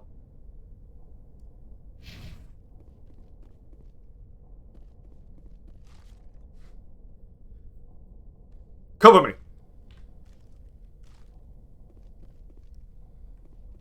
Okay. I can't get in through. Oh, I can go in here now. Thank you. Thank you for saving me from those... We know who you are, my dude. Commander, that's him. That's Dr. Saleon. What? My name is Hart. Dr. Hart. Please, get me out of here. Are you sure it's him? Positive. There's no escape this time, Doctor. I'd harvest your organs first, but we don't have the time. You're crazy. He's crazy! Please, don't let him do this to me. We'll take him in. Drop him off with the military. But we have him. We can't let him get away. Not again. If he dies, we'll never know what he's been up to, or how he did it. We'll take him in, interrogate him, and he'll serve his time. Okay. You're right. You're a very lucky Solarian. You owe the Commander your life. Oh, thank you so very much.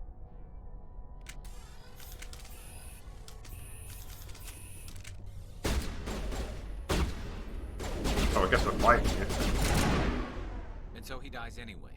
What was the point of that? You can't predict how people will act, Garrus. But you can control how you'll respond. In the end, that's what really matters. Yeah. I don't think I ever met anyone like you, Commander. Well, I guess we're done here. Salion's medical equipment is stained with the blood of many species, pale blue, violet, orange, and more than a few dark red. But his work has ended here. Time to head back to the Normandy. I'm just wondering if you can keep him alive. I feel like you can't, though.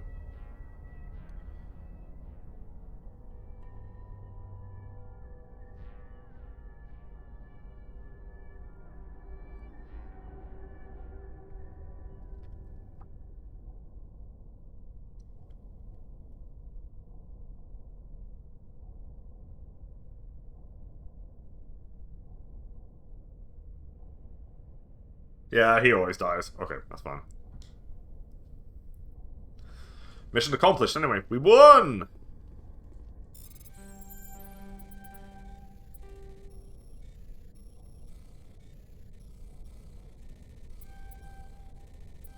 I have to take my time on that one.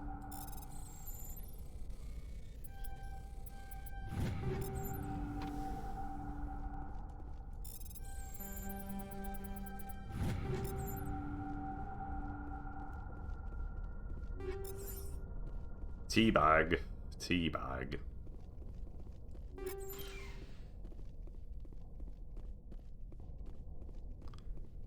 Let's get out of here, guys. Mission accomplished.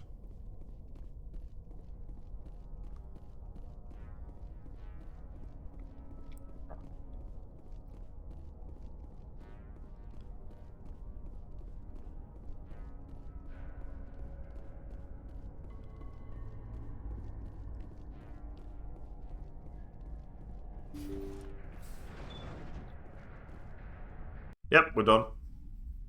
That's Garrus's quest complete.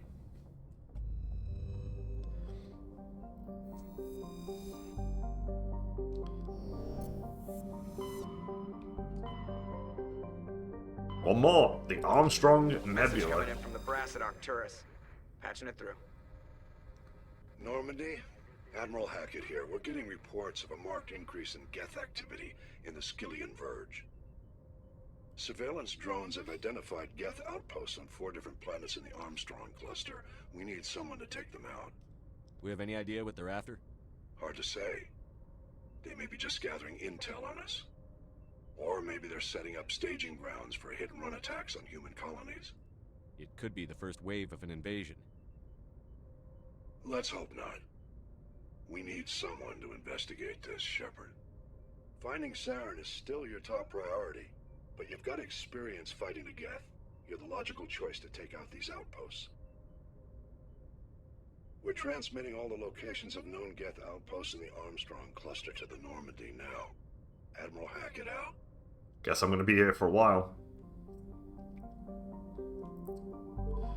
We'll go from the left to the right. Gagarin!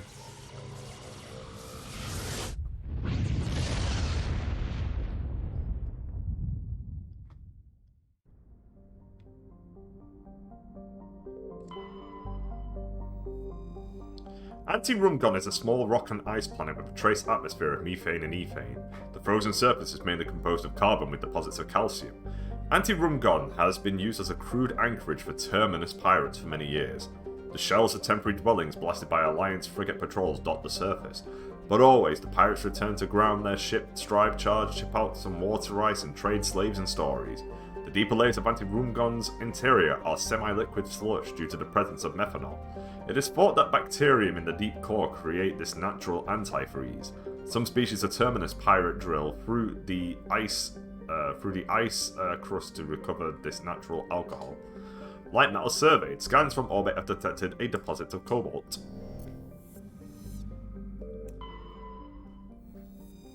Sigelros is a small terrestrial planet with a thin atmosphere of nitrogen and argon. The frigid surface is mainly composed of water ice, which can be plainly seen in the bottoms of recent craters. The dark coloration of the surface is caused by a carbon and ferocious metal, or ferrous material pushed up from the denser core by cryovolcanic processes. Oh, here's Planet 1. Rayingri is a small barren terrestrial world. While it possesses a reasonably temperate climate and number of useful resources, no mining corporation is willing to risk investment. A rogue planetoid, dubbed VATS by the initial Solarian surveyor team, entered the system approximately 10,000 years ago and was trapped in a decaying orbit around Rayingri. It is nearing the end of its slow spiral inwards. Earthquakes and cyclonic windstorms are increasingly common on Rayingri. Within a few hundred years, the planets will rip each other apart. Some Asari travel consortiums have already announced sponsorship of cruises to observe the spectacle. Garrus, you always said you love cyclonic windstorms. Let's get on this planet.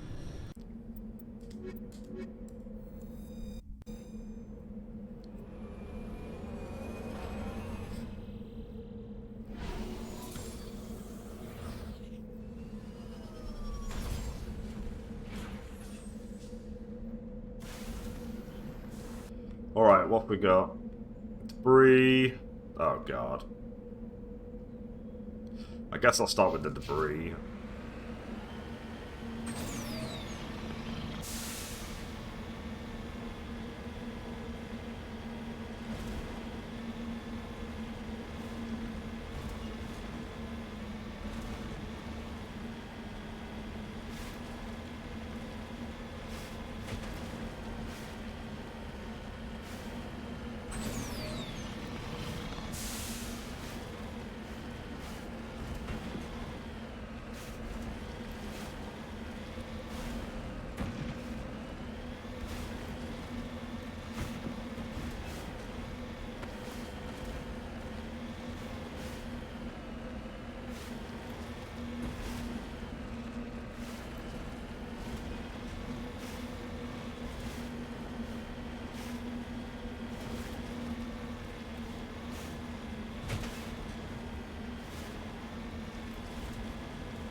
Oh, what's this in the corner?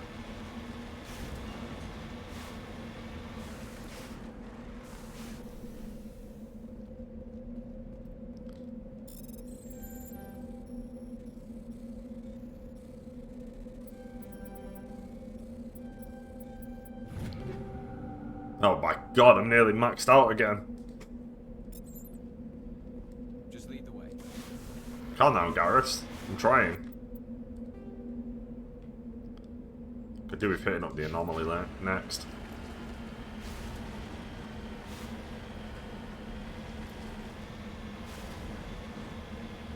These next 4 planets are just me gunning down Geth anyway.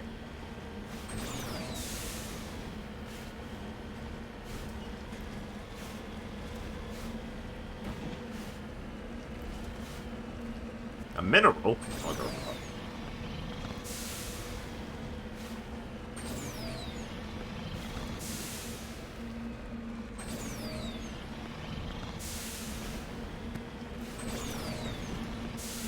Oh shit!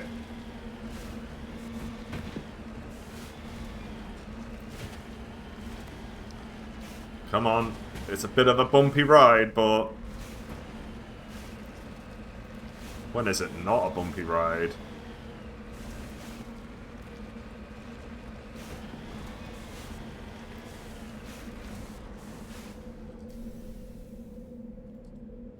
Borean. Nice. Is my money maxed out yet? We're nearly there.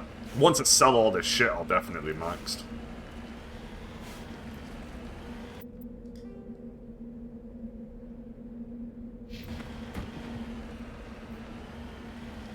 There is no way I won't be maxed. Worth a try, but I didn't think it was going to happen.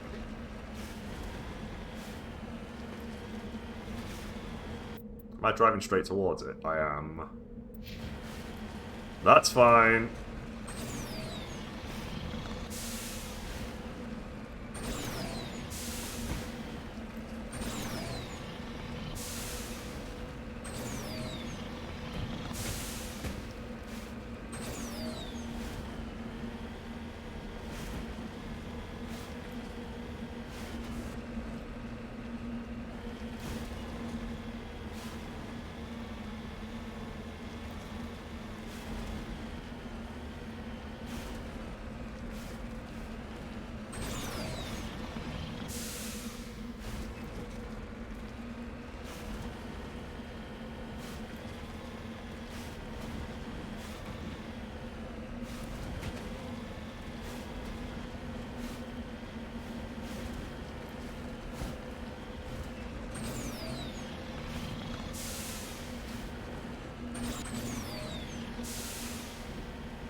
Wait, what?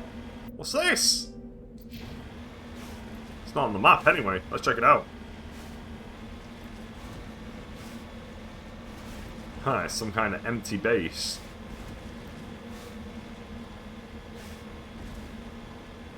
I made a discovery.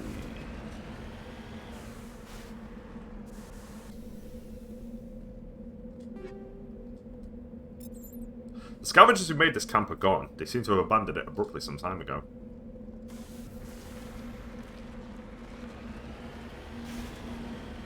Can't believe I've got to sell everything again. Fuck me. I don't even think I've got anything better than what I currently have either.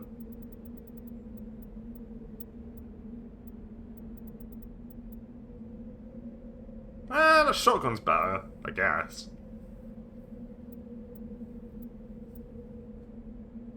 Let me equip that. Ooh, that's better. That's a much better sniper.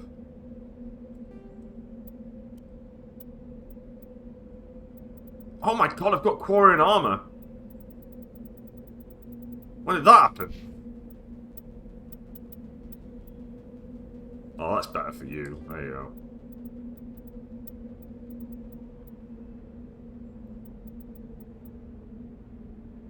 That's better for you.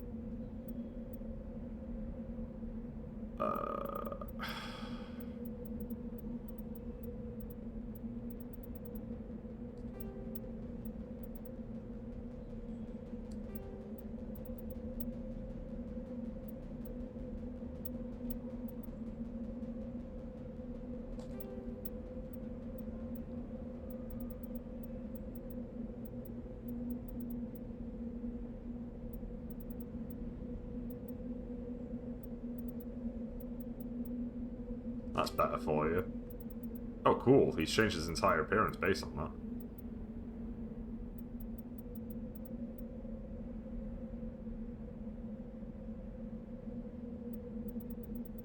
I can't see his face anymore, though. His beautiful face. Man, she's about to actually survive fights. It's crazy.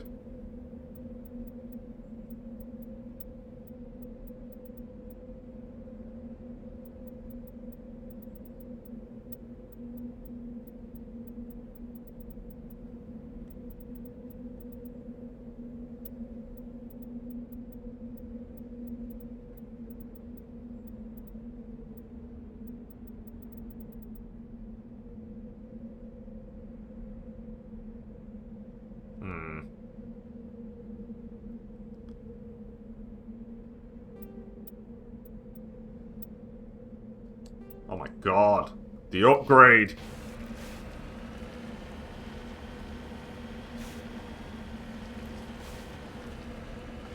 Oh my god, look at the size of that place.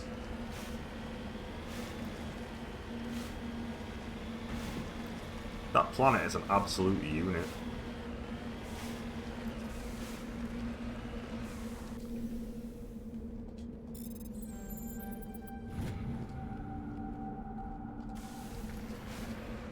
Some sweet, sweet polonium.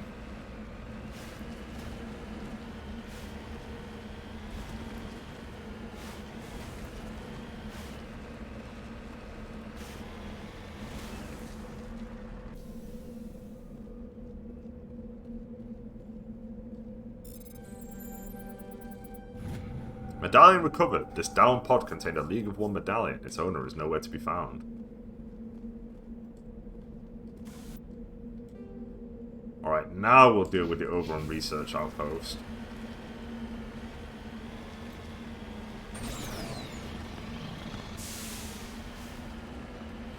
We have to kill the Geth.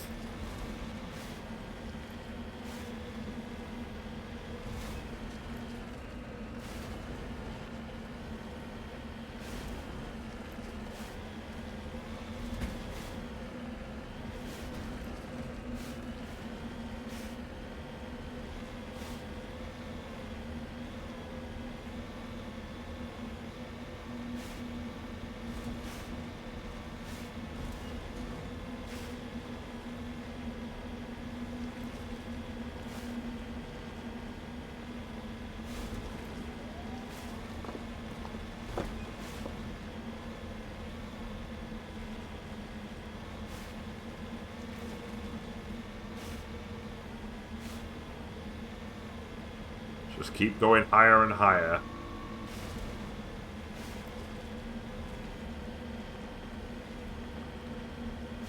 Alright. There's going to be a lot of husks. I'm assuming there's going to be a lot of husks in this place because of all of the stakes outside. They really know how to raise the stakes.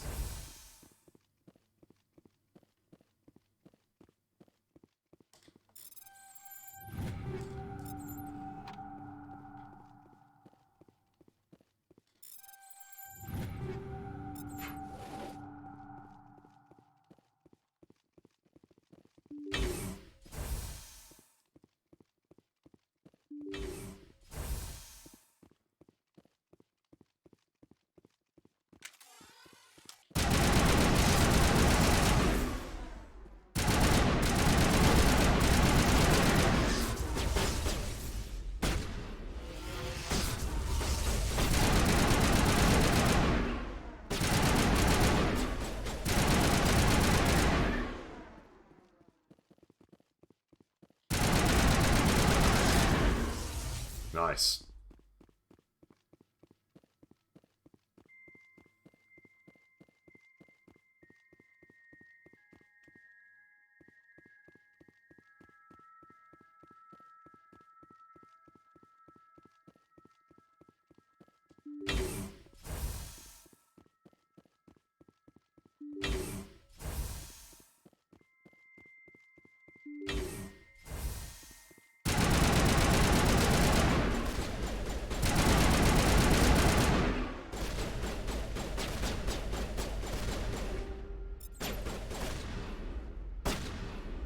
Oh, they've opened the door, that's one.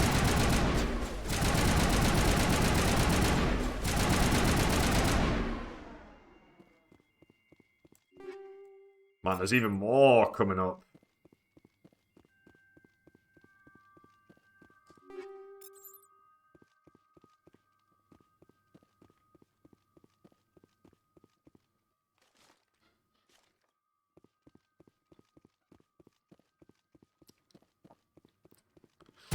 Oh shit! That was unexpected.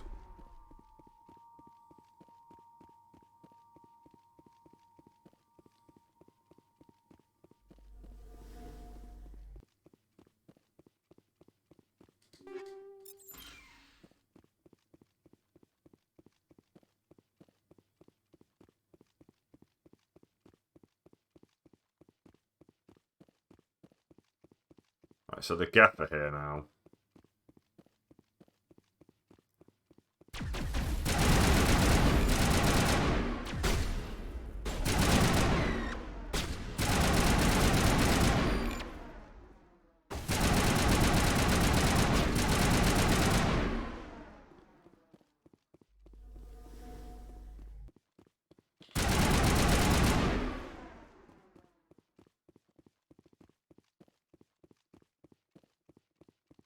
We done? I'm gonna just do a quick double check over here, and then we'll leave. I think we're done in this particular place, though. I think it's all over.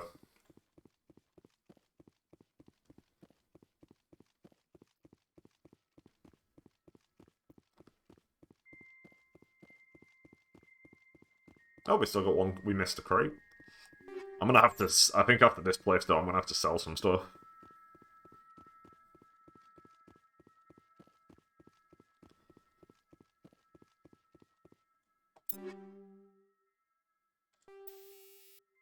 Okay, I've got tungsten round. I'm guessing that's what I've got equipped at the moment. Because that's at the top. I need something stronger than 6, though, for tungsten.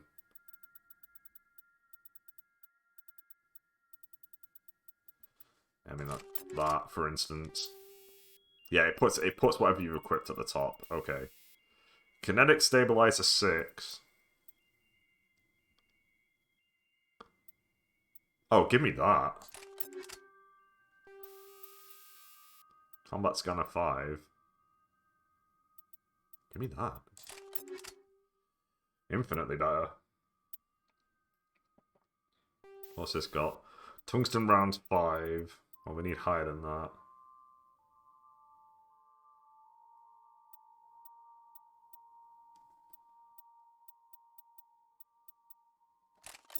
Ooh. Did I equip something that gives me heat generation? No, heat dampening. Cool.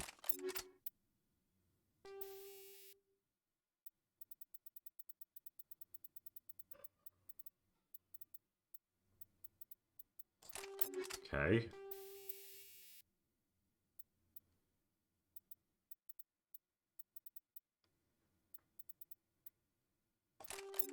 Kinetic coil. Combat scanner level 4. Combat optics, please. Alright, shredder round 4.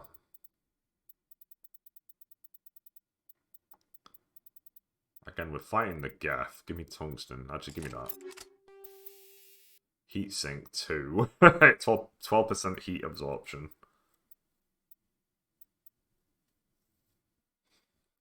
There you go. And weapon stability.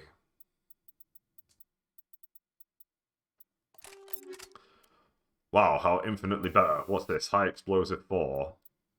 There you go. High explosive 9. Now, to be fair, this one is fully upgraded. We've given. Like, we haven't got anything better than this. All right, I've upgraded my armor. I've upgraded my my extra shit now. Let's get out of here, and we can sell everything again.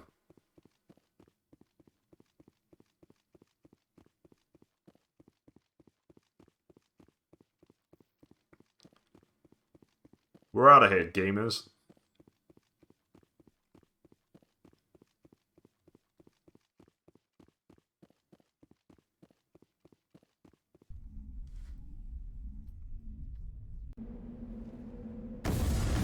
Oh, hey.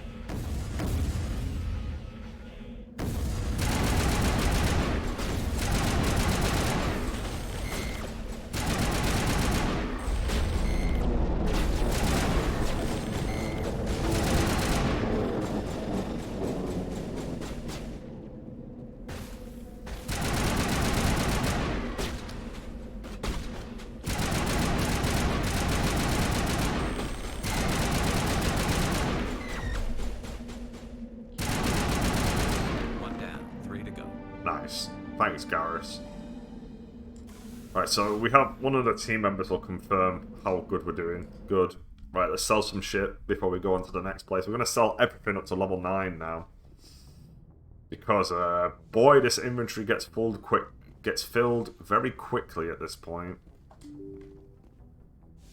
Yeah, you better salute, otherwise I'm throwing you out the airlock.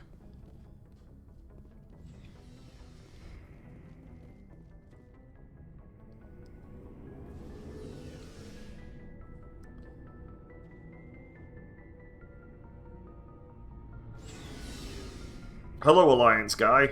Looking for supplies? Let's see what you've got. You bet, Commander.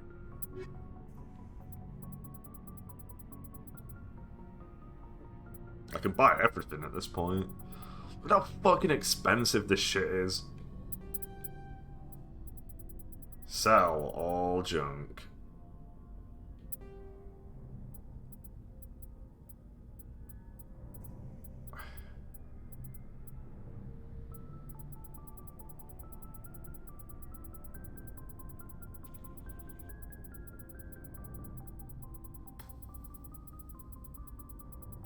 I'm just looking. Can I sell everything that's 7? Or am I selling everything that's 8 at this point? I think I'm selling everything that's 8. Yeah, I've got way too many of this. Yeah. I'm thinking I'm selling everything that's a level 8 now.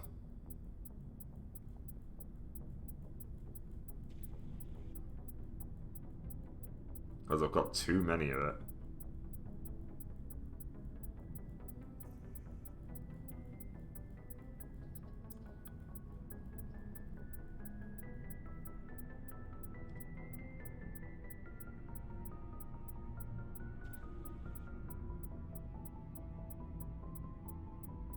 This is gonna max out my money instantly.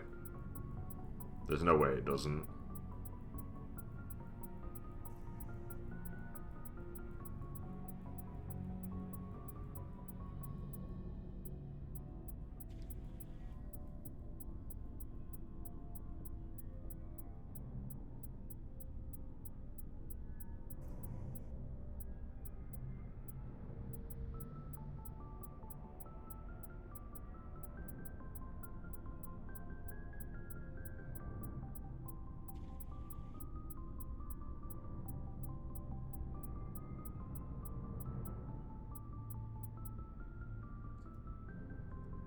There we go. Max money.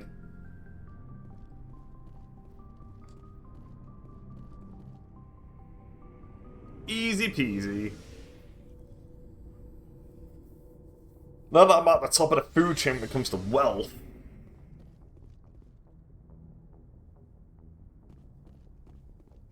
Man, it's crazy that I'm still not done with the side quests.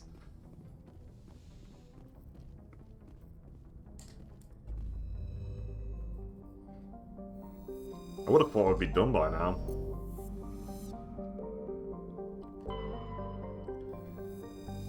Pressa is a relatively small hydrogen-helium gas giant with large amounts of hydrocarbons in the middle layers of the atmosphere.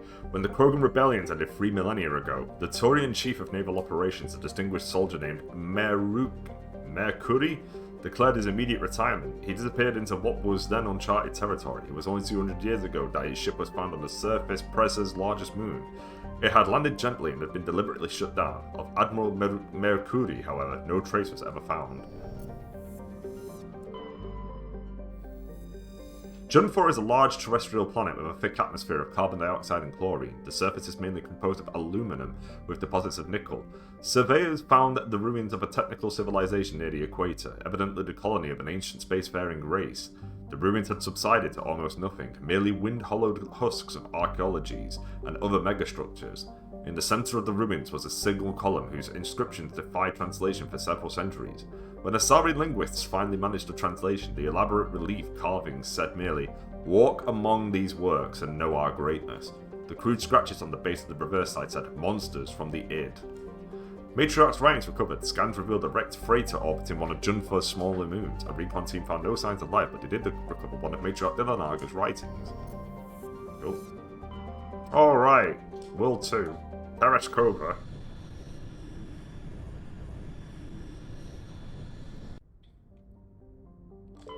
Oh, this place is massive. Mawinor is the second of Tereshkova's outer worlds. It is essentially a rock of unremarkable ores with some deposits of water ice but no minerals of value. The frozen surface is composed of silica. Like the gas giant Solmarlon, it is thought that Mawinor formed too close to the Tereshkova stars and was thrown outwards by gravitational effects. Computer models suggest it will be ejected from the system in a few 100,000 years. Solmarlon is one of Tereshkova's two outer worlds, significantly removed from the rest of the system and with unstable elliptical orbits. It is thought they may have formed within 3 AU of the binary stars and were hurled outward due to the instability of such an orbit. Solmarlon is a hydrogen-helium gas giant with significant quantities of sodium in the upper atmosphere, giving it a distinct grey colour.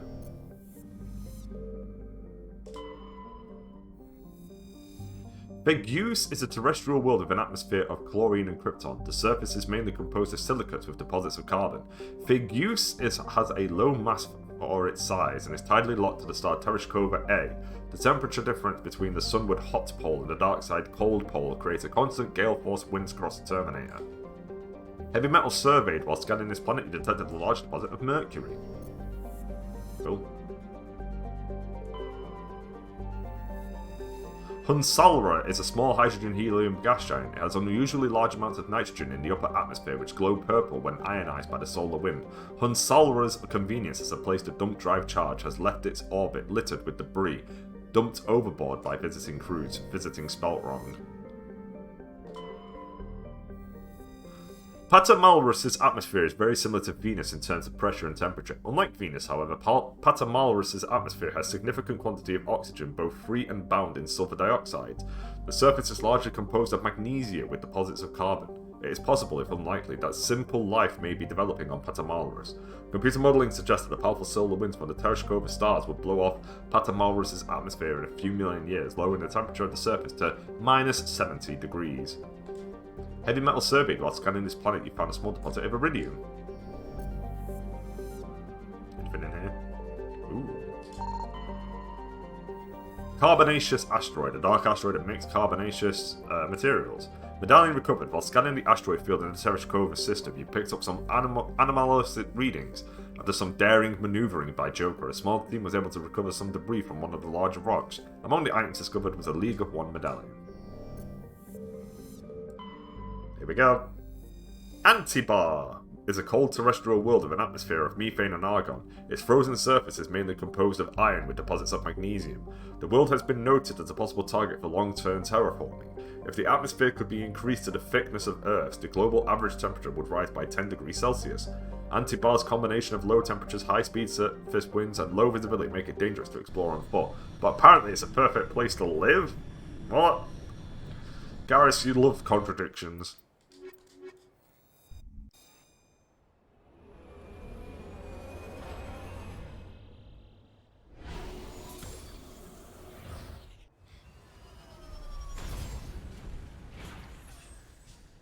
I don't think these places will take long to explore at all. Right, let's start with the anomaly.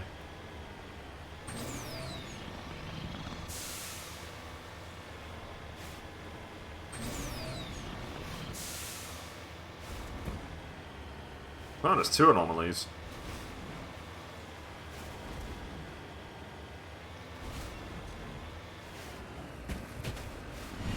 There it is. There it is. I was wondering when I'd see you again.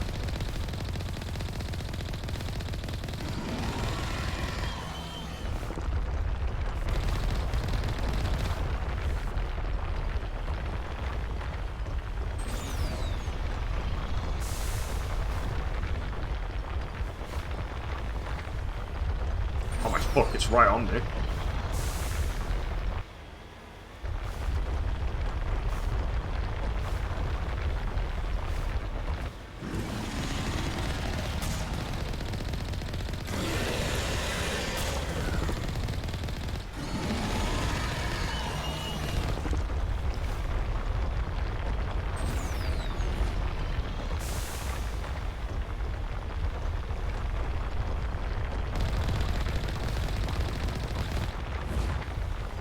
Oh, wow.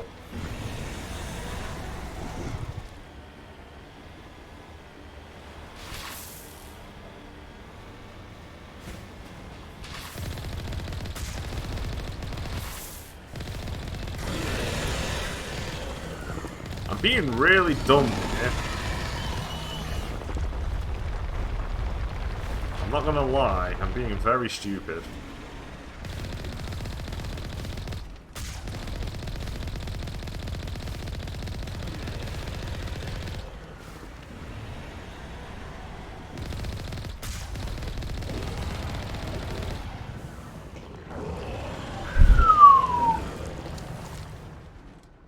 That was dumb of me.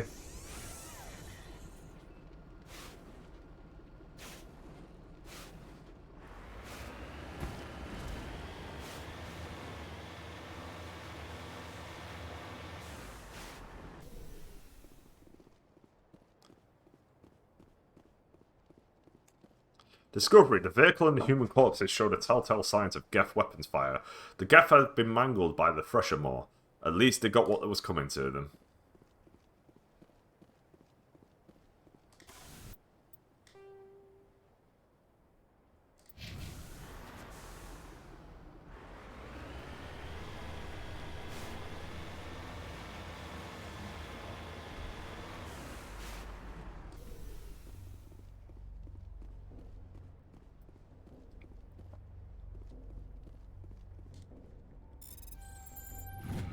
Prothean data disk recovered. Searching the ruins to discover a Prothean data disk. It must have been dropped by one of the Thresher Maw's many victims. Yeah, I'm not even getting money anymore because I've completely maxed it out. I'm probably never going to spend it anymore. I'm going to save it so I don't have to fight that Thresher Maw twice.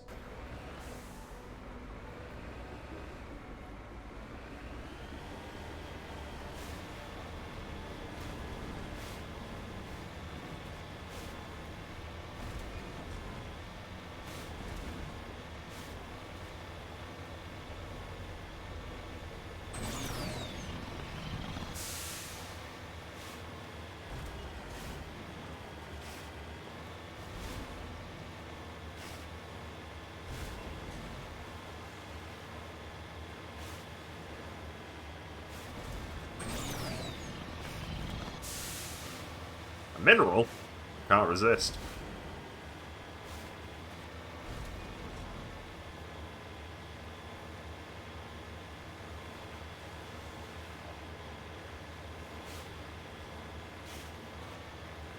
Magnesium.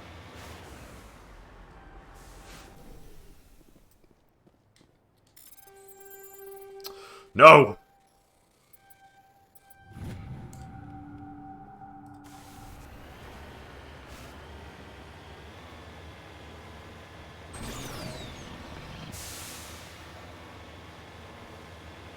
I don't think we need to repair it again, because I'm pretty certain if I leave the planet, it fully repairs on its own. Jammed? That's not good. Well, I think it's on top of this mountain, so let's just climb this. Oh shit. Wait.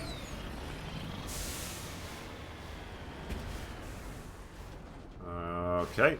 This is on its own. Let's go over here.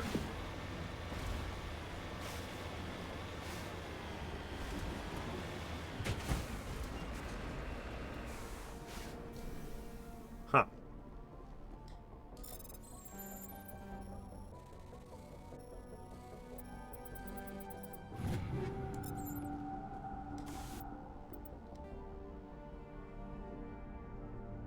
There's the Geth outpost.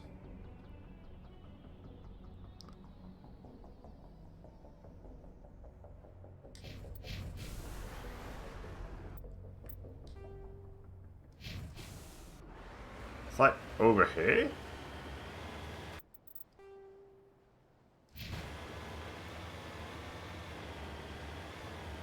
It's somewhere near where I am.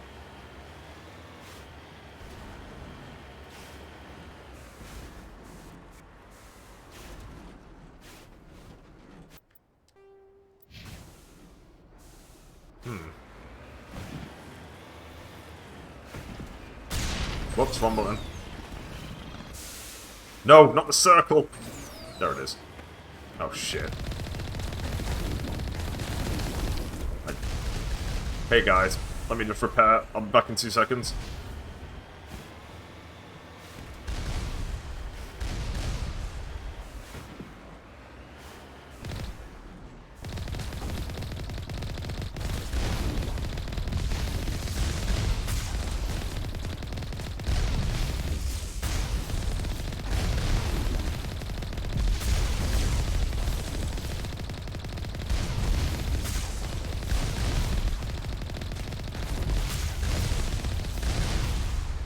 See you later, gamers.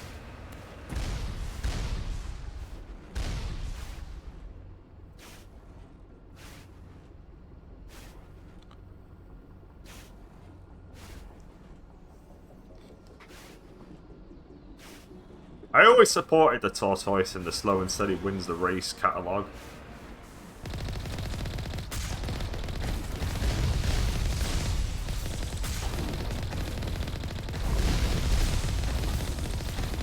There's to get Colossus, now we've just got to get rid of the other assholes.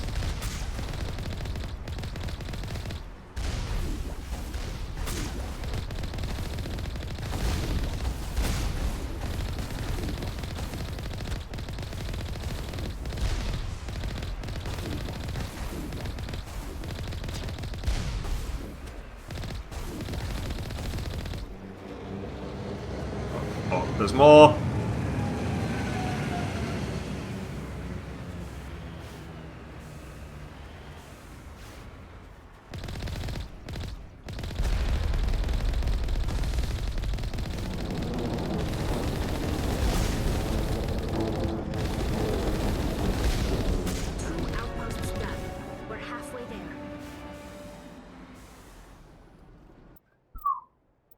Also leveled up, which is nice. Level 26, we're slowly getting there. I might as well max these out.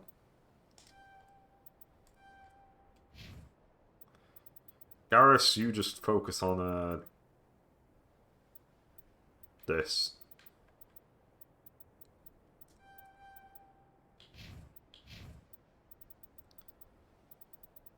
Well, let's max out Tally's shotguns. Ooh, do I have better equipment? Look at how small these lists are now. Oh, that's just better in general. Give me that.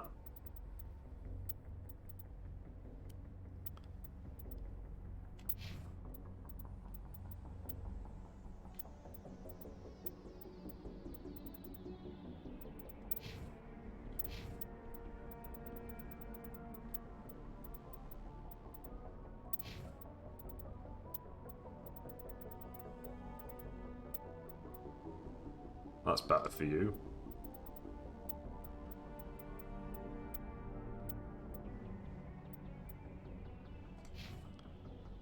Nah, we're fine. Let's save the game. Let's get out of here.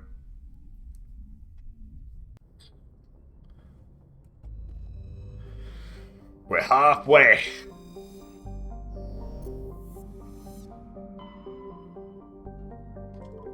Hong. And then we can go to the Citadel. And push up even more stuff. Triagate is a tiny ice dwarf with a trace atmosphere of Xenon and Krypton. The frozen surface is mainly composed of water, ice, and ammonia. Cryovolcanic processes are gradually repaving the surface with sheets of fresh ice. Light metal surveyed. Scans from orbit have detected a deposit of lithium.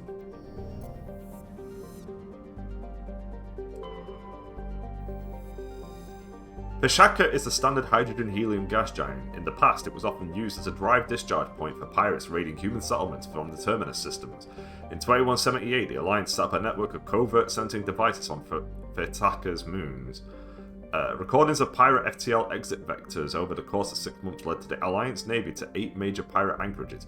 Since the Peshaka raids, no ships from the Terminus have been reported in the Hong system.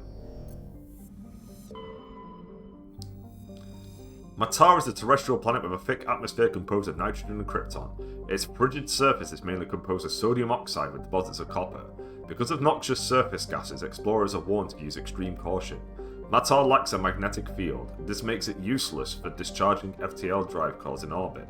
The energetic particles of solar wind from Hong strike the upper atmosphere directly, ionizing the krypton.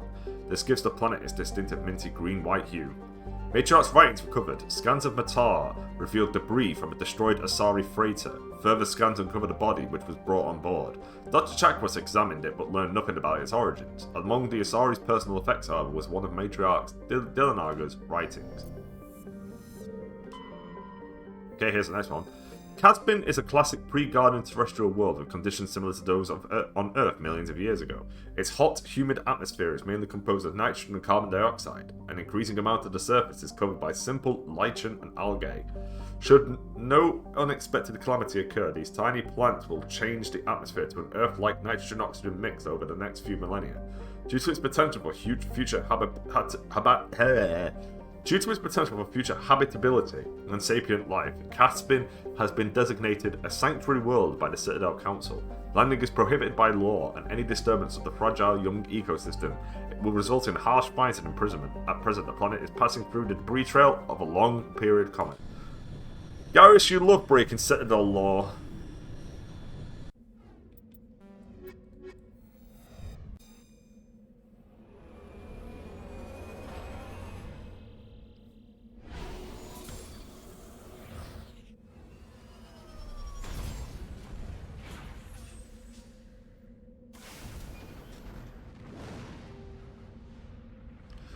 Okay, so that's where it wants me to go, so we'll go over here first.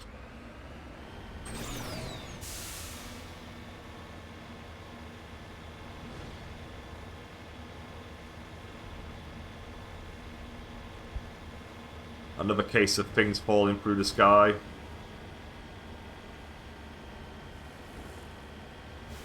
I can't believe it though, we are near the end of exploring every single planet. There's a couple planets I think we have to go back to, but generally speaking we're pretty on board with it all.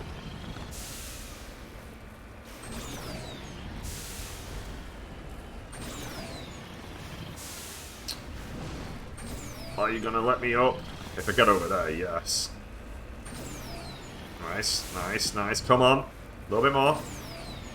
That was pretty easy in comparison to other ones. Oh, fuck me. Why is it in the middle of all of this? It might not even be in the middle of all of this. Oh no, I'm gonna save it because climbing these mountains is fucking brutal. Let me go up there instead.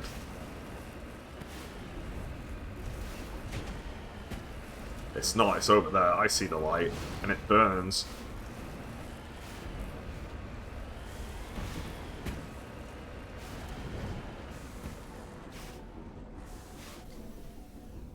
Beacon.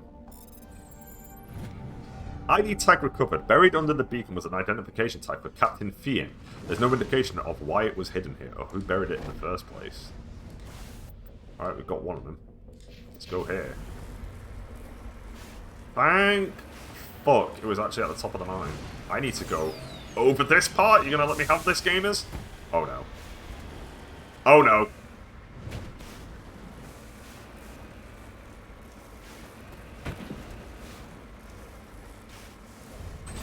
Why must gamers always betray me?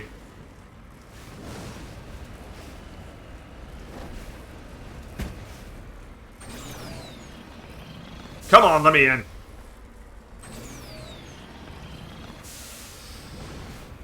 Alright. Nice. Oh, why? Why is it at the top of this goddamn mountain range?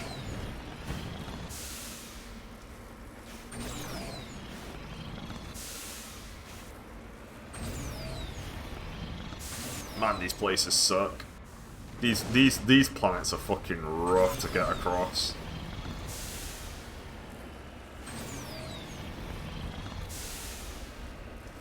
Like, if you can find the sweet spot, you can get up them really quickly. Like, for instance, I think I can get up this now.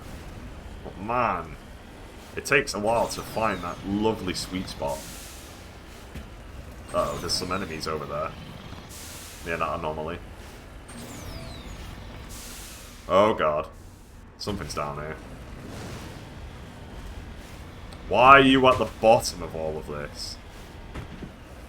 Or at the very least, you better be at the fucking bottom. Oh no.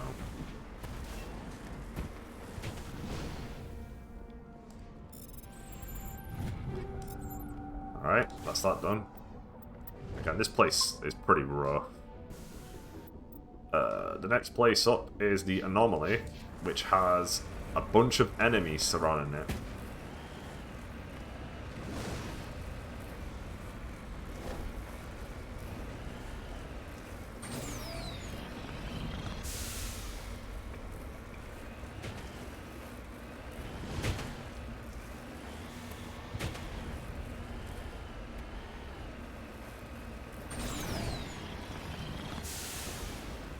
Just follow the green. Just follow the green. Follow the green.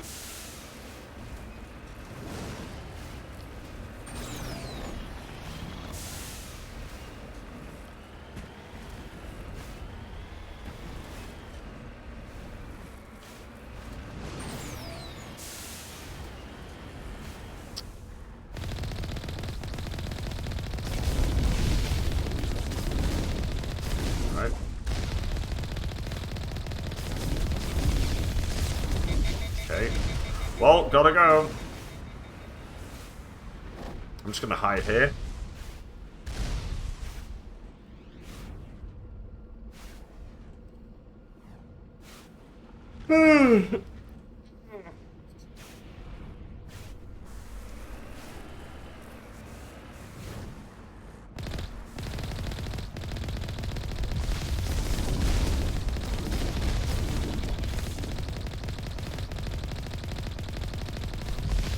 Come on. Come on, you fuck. Die! Right, hang on. They're gonna hit me. Oh.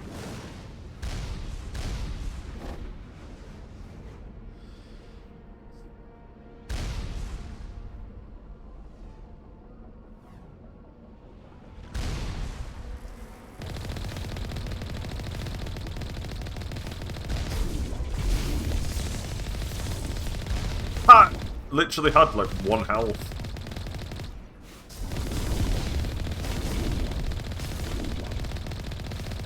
Oh, there we go.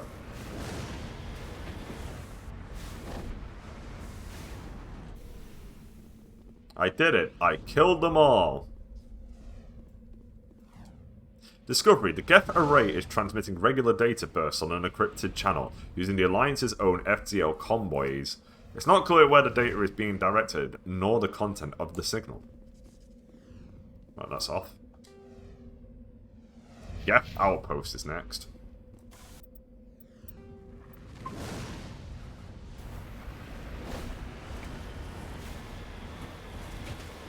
And we've got a long drive over these crazy mountains.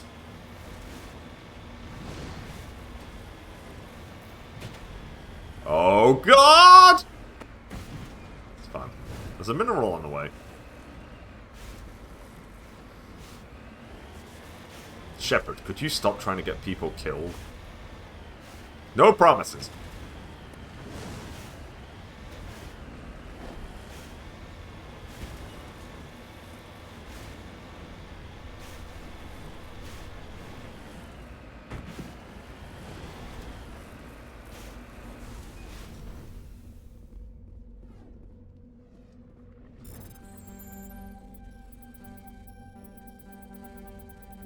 Let me survey you, you bastard. There we go.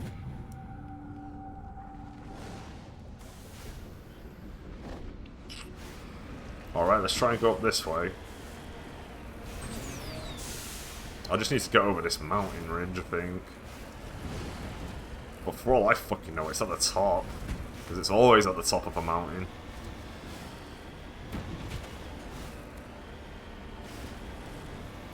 Hope the next world is completely flat.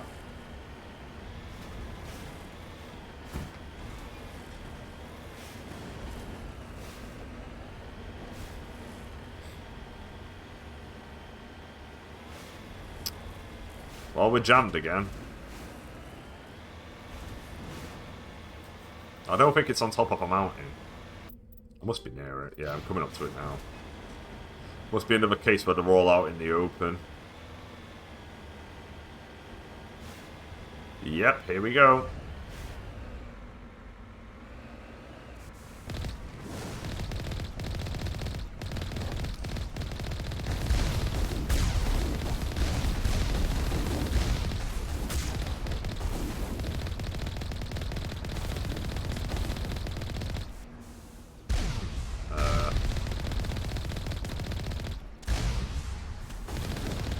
Okay. Here comes the big boy.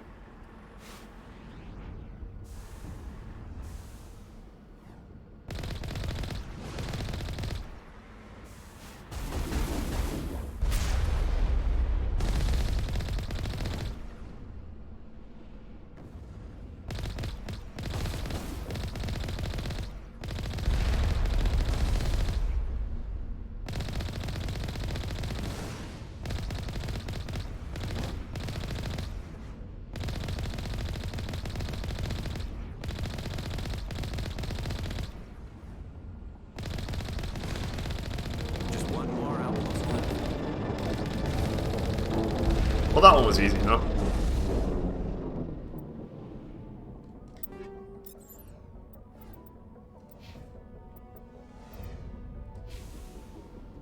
Oh, there's a mineral.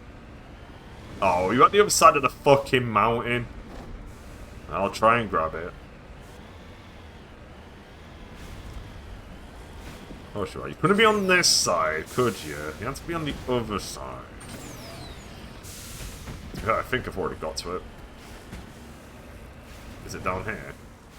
Oh, please be down here. Don't tease me like this. No.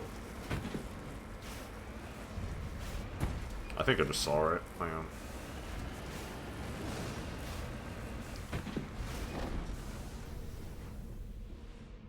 Uranium.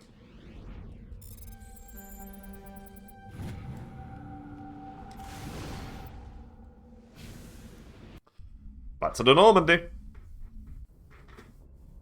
Alright, we've got one more to go.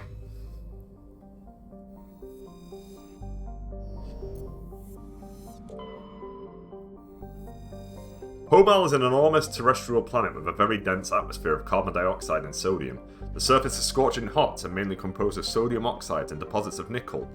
There is evidence that Pomal was once covered with broad, shallow seas. Should a probe ever be sent to the surface, a check for ancient fossil life might prove valuable.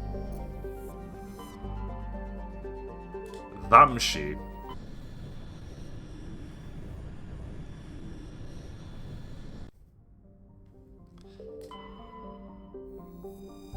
Almos is a hydrogen-helium gas giant with traces of sodium darkening its atmosphere. Pretty basic. Rigel is an enormous terrestrial world with an atmosphere of chlorine and ethane. Its surface is mainly composed of sulfur with deposits of aluminum. No landing has ever been attempted. Taurian insignia recovered. While scanning the planet Prigel, he discovered several marked buoys orbiting it. Chief Engineer Adam secured some high-res optical images of the buoys, which appear to have been neglected for some time. Each one was marked with the Baetica colony insignia. Magi orbits the Vamshi binary giant stars. Vamshi A is a blue star of spectral class A4II or A4111, which burns at half again the temperature of Sol.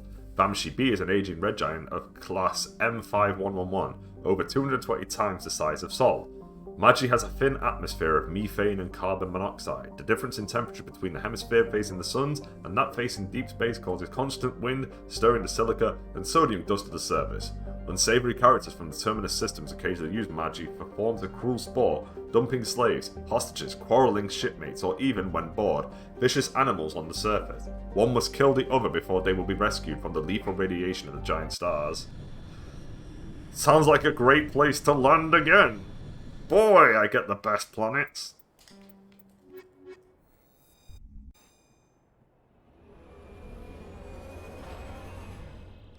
Garrus, you love sacrificing people to the sun.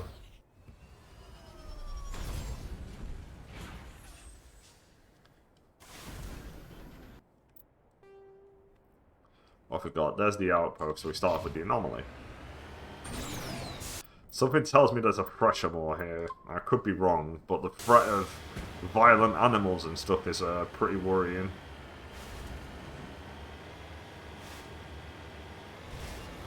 Right, there's a mineral, we want that first.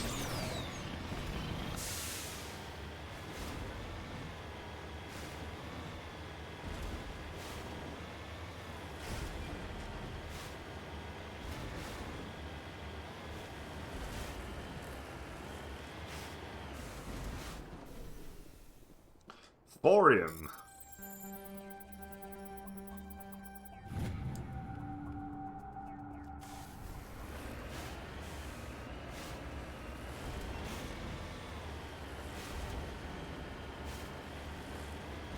Okay, so we've got some big mountains, but they should be easy to cross.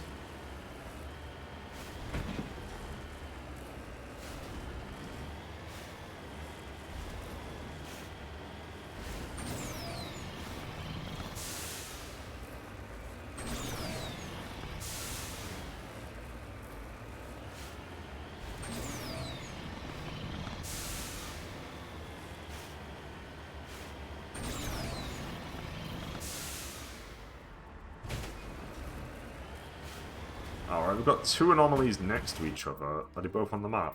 No, so I need to check out the other one after this.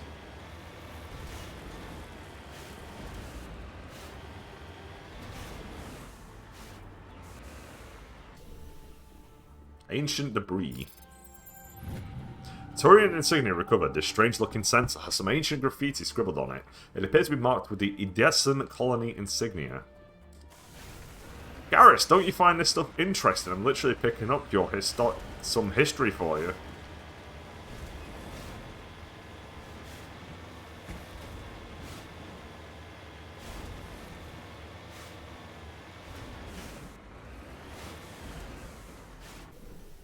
An odd skull. Discovery. This massive skull is scored by deflected mass accelerator shots. The xenobiology files in your hard-to computer can't identify the species. It must have been brought here from an unknown world. Cool. Debris.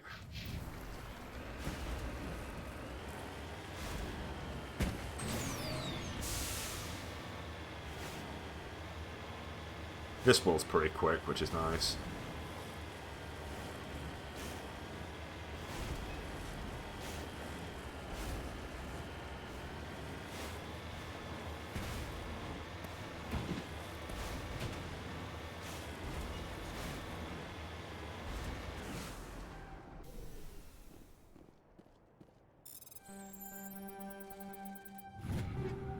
You.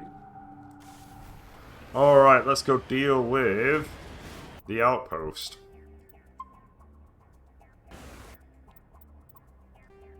Which is all the way over here. Got a long journey ahead of us. And then this should be it. We should be able to go to the Citadel after this. I'll probably review my missions though. And just see where I'm at.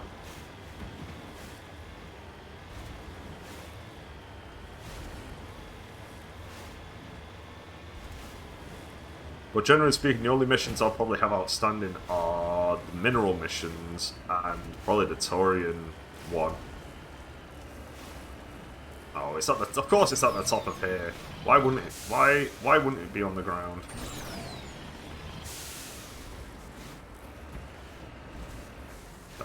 Don't. Beryllium.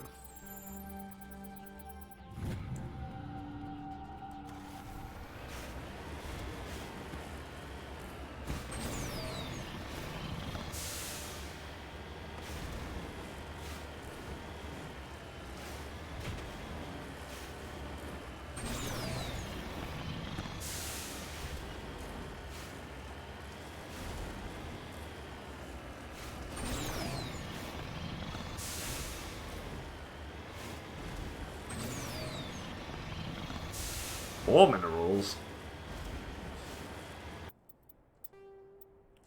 Place my save a little bit closer just in case things go horribly wrong.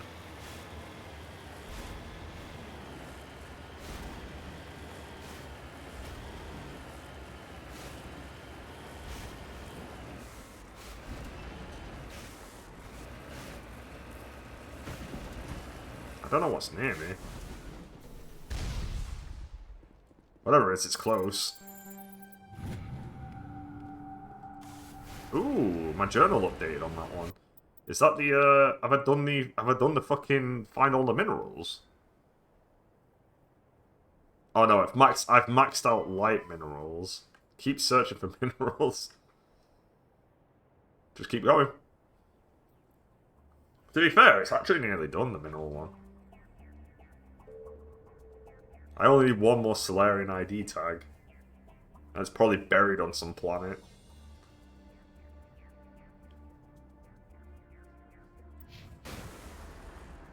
Okay, yeah, these are these. Oh, that's close.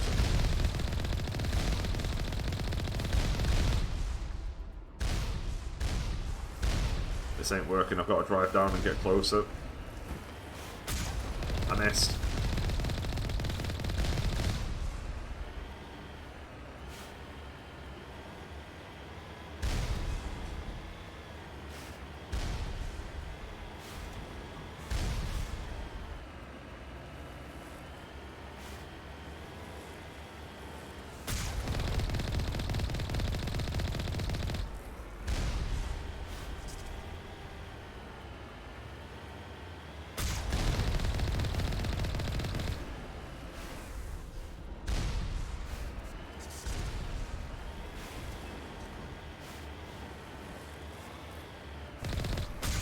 I missed.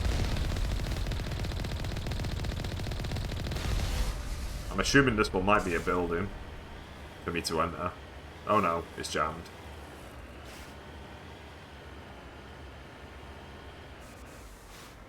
Yeah, this is another one of these. Okay, that's fine.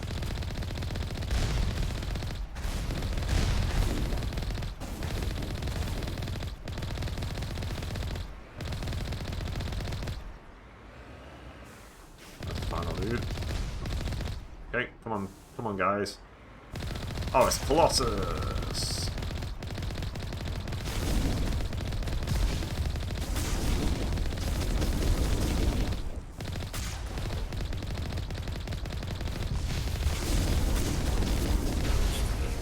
I expect one of these outposts to be the main base of operations for this incursion. Hold on. This receiver's picking up some kind of transmission. Based on the signal strength, I'd say it's coming from inside this star cluster. It must be a message from the primary Geth base. We can use the signal to lock onto its location and take them out. Okay.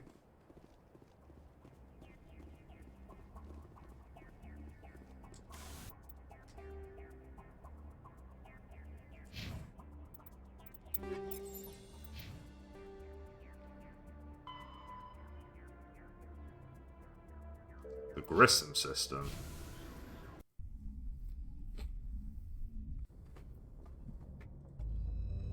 Gil Grissom himself.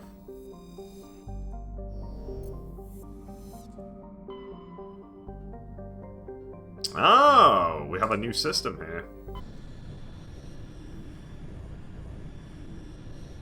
And here I was thinking we'd explored everywhere. Alright, come on. Reveal yourselves.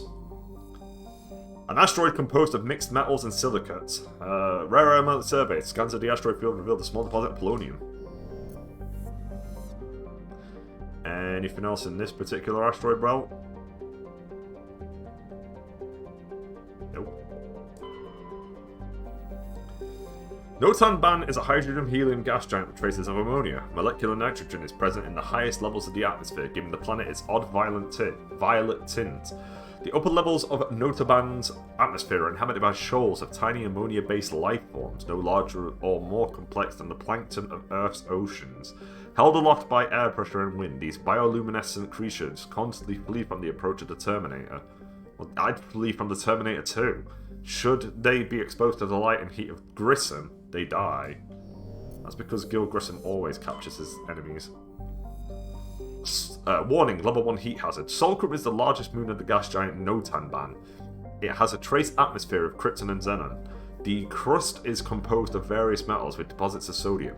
As with everybody in the solar system, the surface is scorching hot and thoroughly irradiated by the blue giant Grissom. Surface excursions without proper protective gear are certain to prove fatal. On approach to Notanban, Normandy's passive sensor array intercepted a fragmentary coded transmission from the surface assault crew. Attempts to decrypt the message were fruitless. It does not appear to be in any software coding language used by the Citadel races. Guess I'm landing here.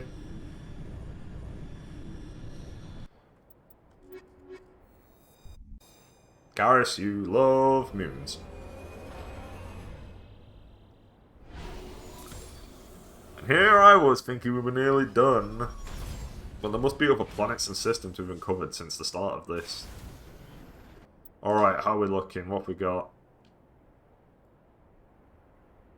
Okay, that's not saying anything. But it's clearly where we need to go. Let's go to the anomaly first.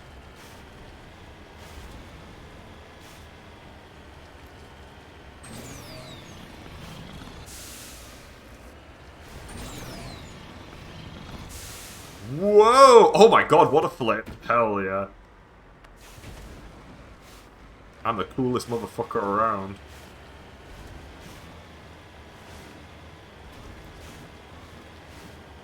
That's pretty neat.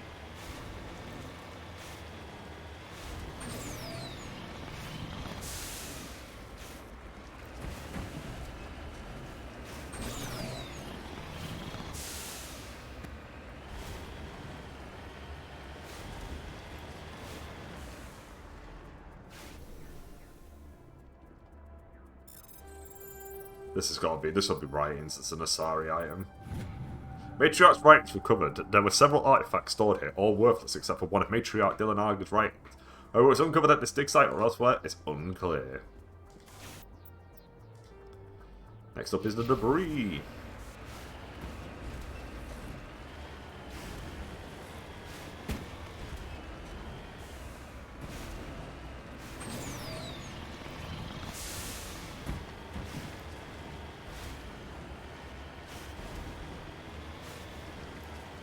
I remember watching a lot of CSI. I can't remember how far I got. I think I definitely got into the Ted Danson years, and then I stopped at that point. I don't think I finished this. I don't think I finished the series.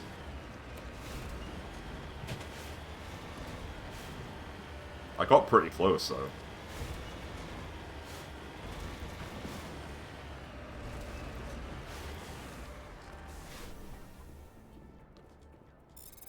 Gil Grissom was the best character anyway.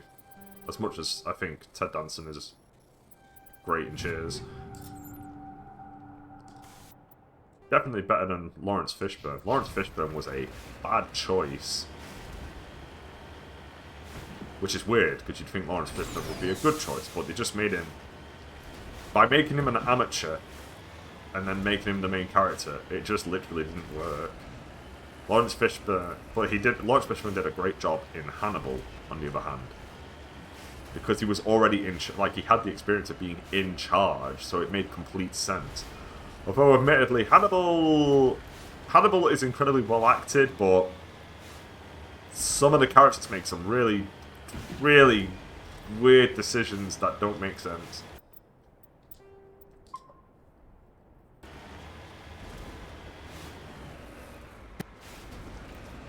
Like, really odd decisions.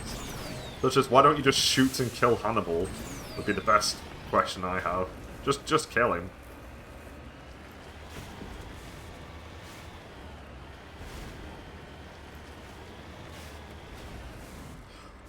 Whoa! Don't mean to drop in.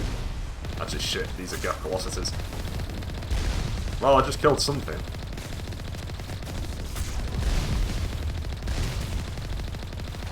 Come on, gamers. Come on. That's one gamer down.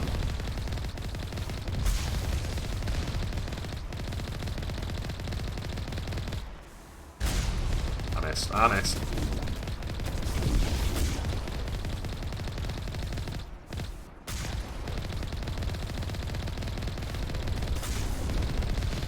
That's two.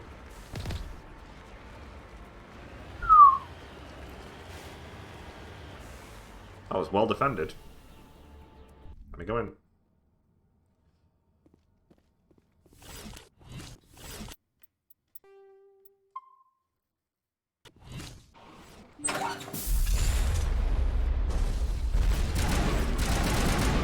Get stalkers. Oh, hey, man. Shit, that's not good. Get out of here.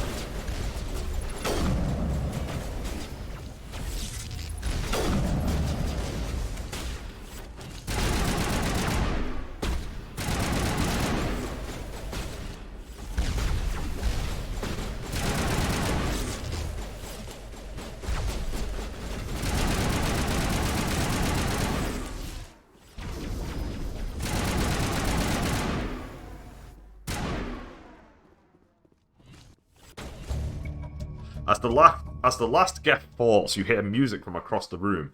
On the monitor, a Quarian stands before a hushed crowd, warbling a mournful a cappella of worlds and innocence lost. The recorded song is dispatched to the Geth worlds behind the Perseus Veil. The transmitter shuts down.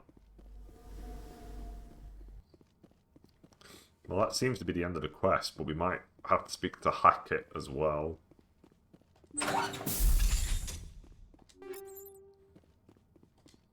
It could be that these quests are completing when I'm speaking to Hackett.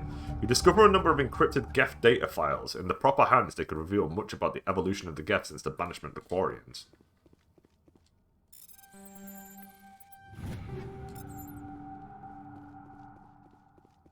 God, I'm getting a shit ton of money.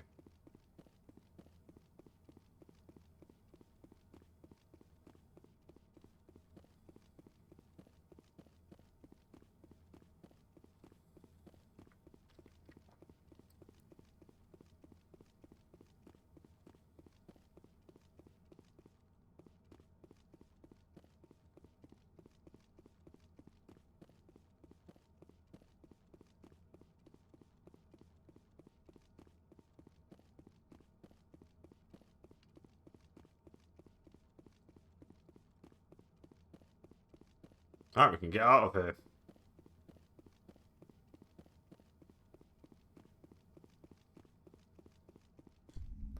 And then I guess we'll check the list and see where we're at in terms of completing everything. Yeah, I think these quests aren't finishing properly because I think every time I go to the Normandy, Garrus isn't on the team, so the quests being completed don't count. Message from Admiral Hackett, Commander. Patching it through. We just received your report. Looks like this Geth incursion was bigger than we thought. They were probably preparing for a major offensive in the system.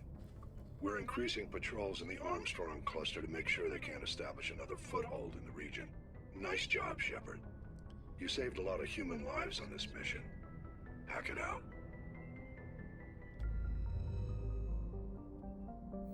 We're not done exploring. Alright, anything on this belt? Nope.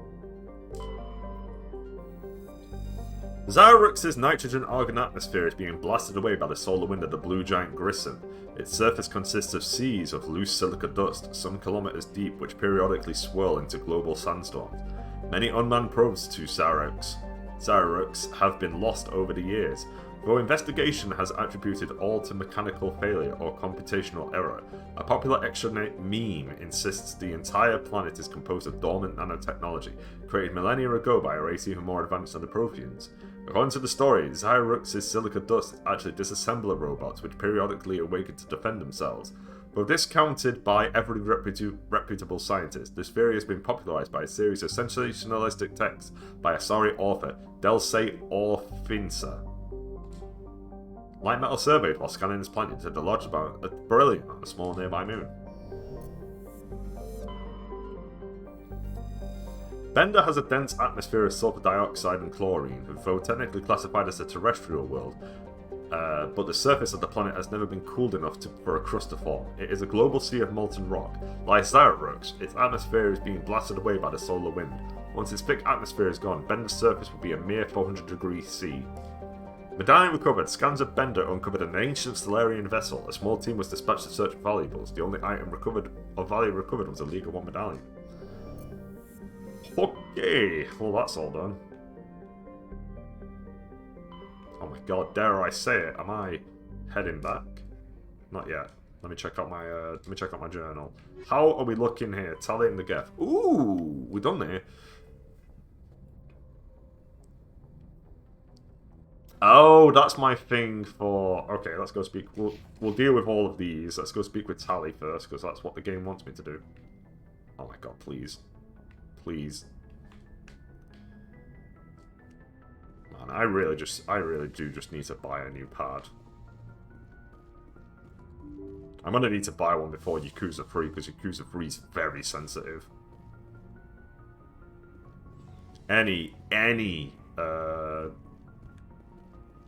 What's it called? Any stick drift, and I can't even complete it. Or at least that's how it was on the PS4 version. I had stick drift and couldn't complete the chase where I had to chase Mac through Camarocho, and that just prevented me from like continuing the game.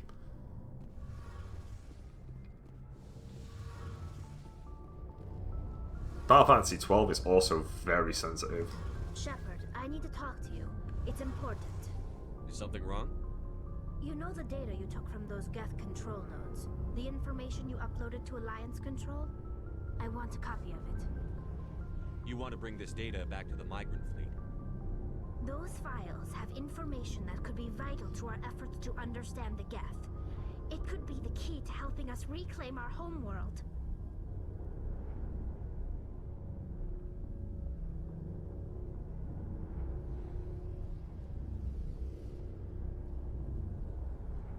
If I give you this data, your pilgrimage is over. You'll go back to your own people. Not right away. I'll stay with you as long as it takes to stop Seren. But my people need this. You think you can use this information to destroy your enemy? Not right away. We will need to study it. It could take years, but it will give us new insight into how the Geth have changed and evolved over the past centuries. Go ahead. Make a copy. My people, I owe you a great debt, one I can never repay. The only thing I can offer in return is what you already have. My solemn promise to stay with you until Seren and his Geth armies are defeated. I never wanted anything more. Thank you, Shepard. Nice.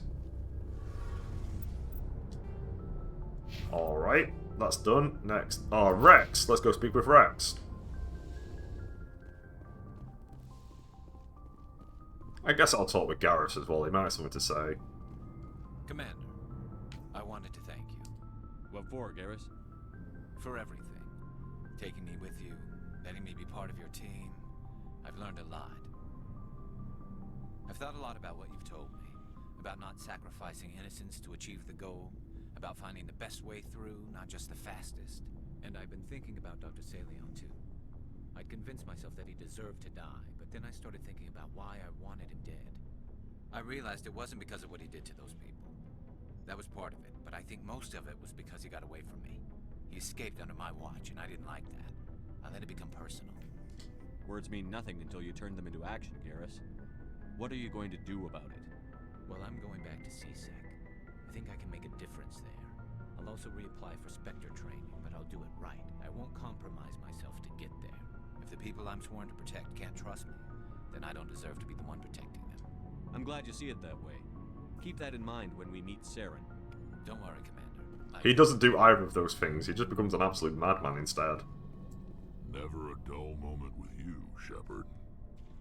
Rex, I think I found your armor. Let me see. Damn. This is it.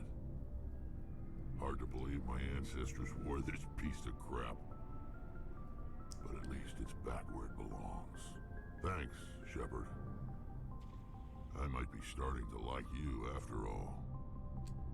You're getting soft on me, Rex. Just because I like you doesn't mean I wouldn't kill you. There's a reason for everything that happened, Shepard, even if you don't understand it at the time. Your assignment to Elysium, it put you in the right place at the right time. Your character made you rise to the occasion. And that got you here, commanding the finest tin can in the Alliance fleet. This is exactly where the galaxy needs you to be. No pressure. The galaxy may need me here, but I need you next to me. God, you're awful. How do you come up with these things? Sorry, I'll be serious. I I need time to think. We've been focused on the mission. When we're done, it'll be different, I swear. I hope you can wait. There's some old saw about waiting and good things, isn't there? You are totally shameless. You need your own line of greeting cards. I'll warn you, though. I'm a Hellcat off the battlefield, too. Sleep tight, Shepard. Ooh, sounds promising. I, for one, appreciate Hellcats.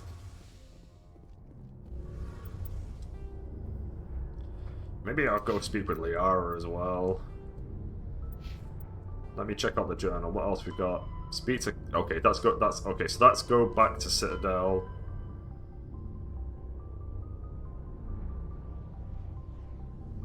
Can I do that now?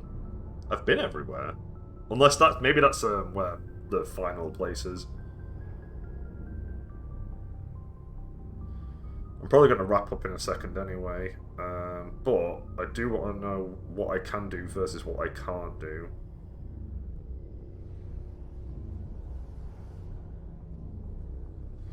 Okay, I can at least do some of this. So I can do privateers.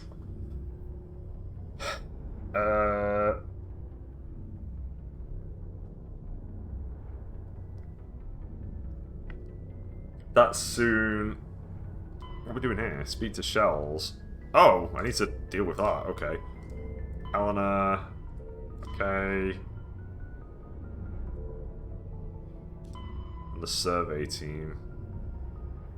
Oh, I can do the survey team.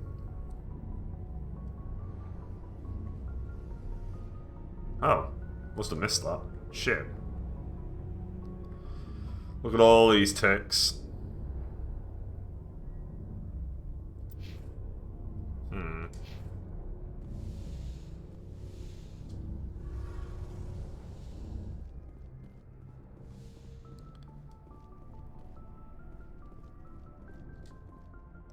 Yeah, I think we're going to call it quits here. We're pretty close to getting all of this done, though.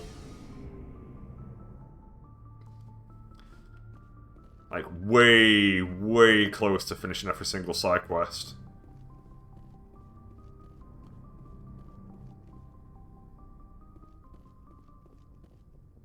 I'll just put myself up here again.